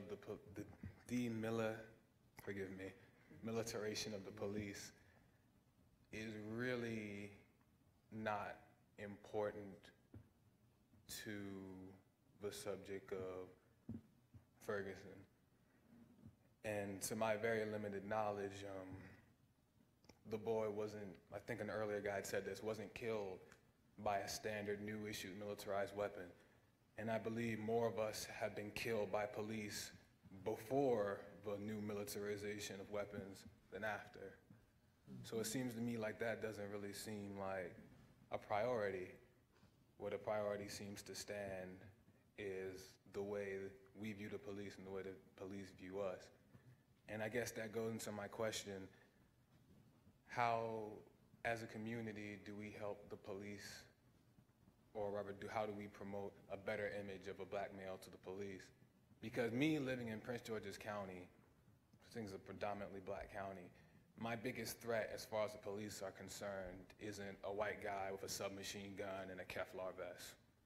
It's the black guy who looks at me and thinks that I think that I'm gangster and profiles me accordingly. I have more problems with black people profiling me than I really do with white people. So how do I, as a community, promote a better image of myself as a black male so that all races, including my own, don't view me as a threat? Well, I would say that what you shared with us might be appropriate. You are in a place where it's majority African American. So I often say this to my students. They're suggesting that black people are people to fear, because every time they see a report issued through the University of Maryland from the police, it's about a black male. And I say to them, well, given that our population in this county is over 60% African American, why would you think that the number of offenders should be any less? So do you get where I'm going? I'm saying that you shouldn't be going back or generalizing back to race. You should just be aware that in a place where it's populated by a majority race, whether it's Iowa, most of the offenders are then going to be white. And that shouldn't be something that you charge to the race as a cultural defect or something else. That's the first presumption I wanted to address, because this is something that can be explained by demographics and representation rather than some race and culture argument. The second thing I would say is that the militarization is important because what it does is it makes black populations distrustful, or more distrustful than they have been in the past. That then creates a greater distance and makes community policing more ineffective. So that sets the stage for a lot of other Michael Browns to happen. Even though Michael Brown is doesn't happen as frequently as what you would call black on black violence, it's something that we should all be concerned with nonetheless, because it is a loss of life that did not need to happen. Anyway. We have, did you want to address this? I just want to add regarding the militarization of the police. I don't want you to leave here thinking that this was about, the militarization of the police was about Michael Brown, because the militarization of the police really is about the policing of poor black and brown communities that started well before Michael Brown, and is associated primarily with the war on drugs, which has taken millions upon millions of African Americans and placed them into the prison industrial complex. So if you do your history, even on the war on drugs, and look at the advent of the Batarang, and there was a song, I don't know if you're into hip hop, but there was a song created by an MC, his name is Toddy T. He was out of South Central LA. In the early 90s, he created a song called The Batarang, and it was about a tank, basically with a ram on it, that was used to demolish homes of poor African Americans that lived in South Central LA that were targeted in the war on drugs. So the militarization of the police is well before any of these things that you're thinking about regarding Michael Brown. A lot of this has to just is directly tied to the mass incarceration of African Americans that started in the early 80s as part of policy, primarily, which ended up with the millions of people that we now have that are disenfranchised. So please don't leave here thinking about that this is just about the militarization of the police in a vacuum with Michael Brown. There's much more larger issues that are connected to that. I understand. I'm sorry. Our panelists are saying they have to go. Thank you so much for your question. We have one more, though, and then we're out of here. I promise you. And thank you, Professor Mia Smith-Bynum, who has to leave us at this moment. Go ahead and ask your question. It'll come on. There we go. I wanted to touch on an issue which I think we haven't really focused on too much tonight. And as someone who is originally from Germany, but as a white person in the US, I realize that we, when I say we, I mean white people in this room and in this country, are privileged by the nature of our skin through the institutional racism that does exist, that can be proven on multiple scales: health, police brutality, mass incarceration, education. Through all these systems, we see inequalities based on race. So it's inevitable that we have institutional racism.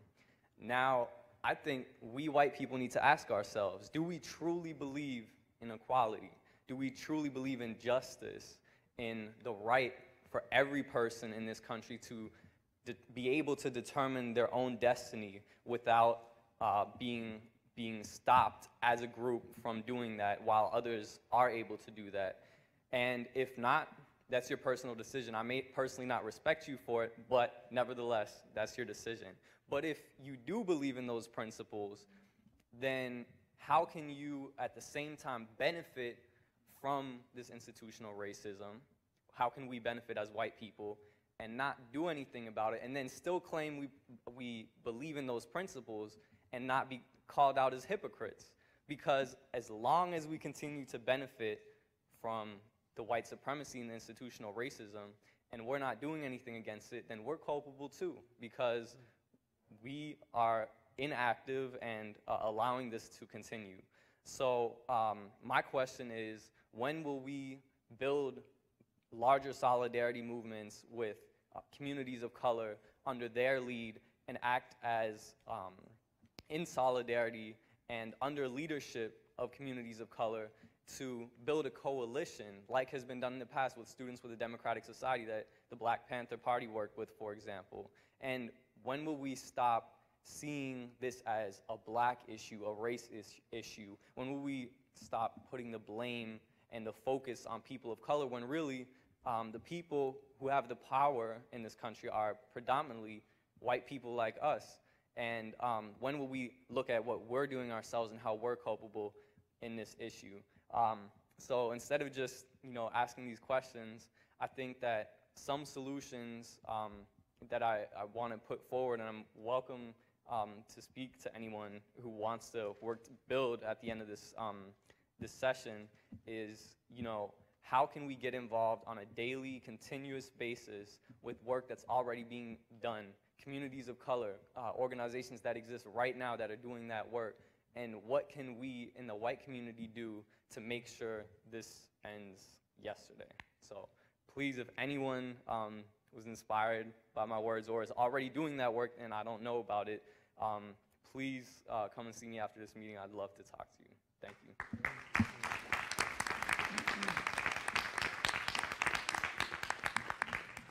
Well, I want to thank our remaining panelists, Dr. Joseph Richardson, Dr. Robert Coolish, and in absence, Dr. Mia Smith-Bynum and Dr. Larry Sherman. This was a great conversation for many reasons. Primarily, though, because we heard from you.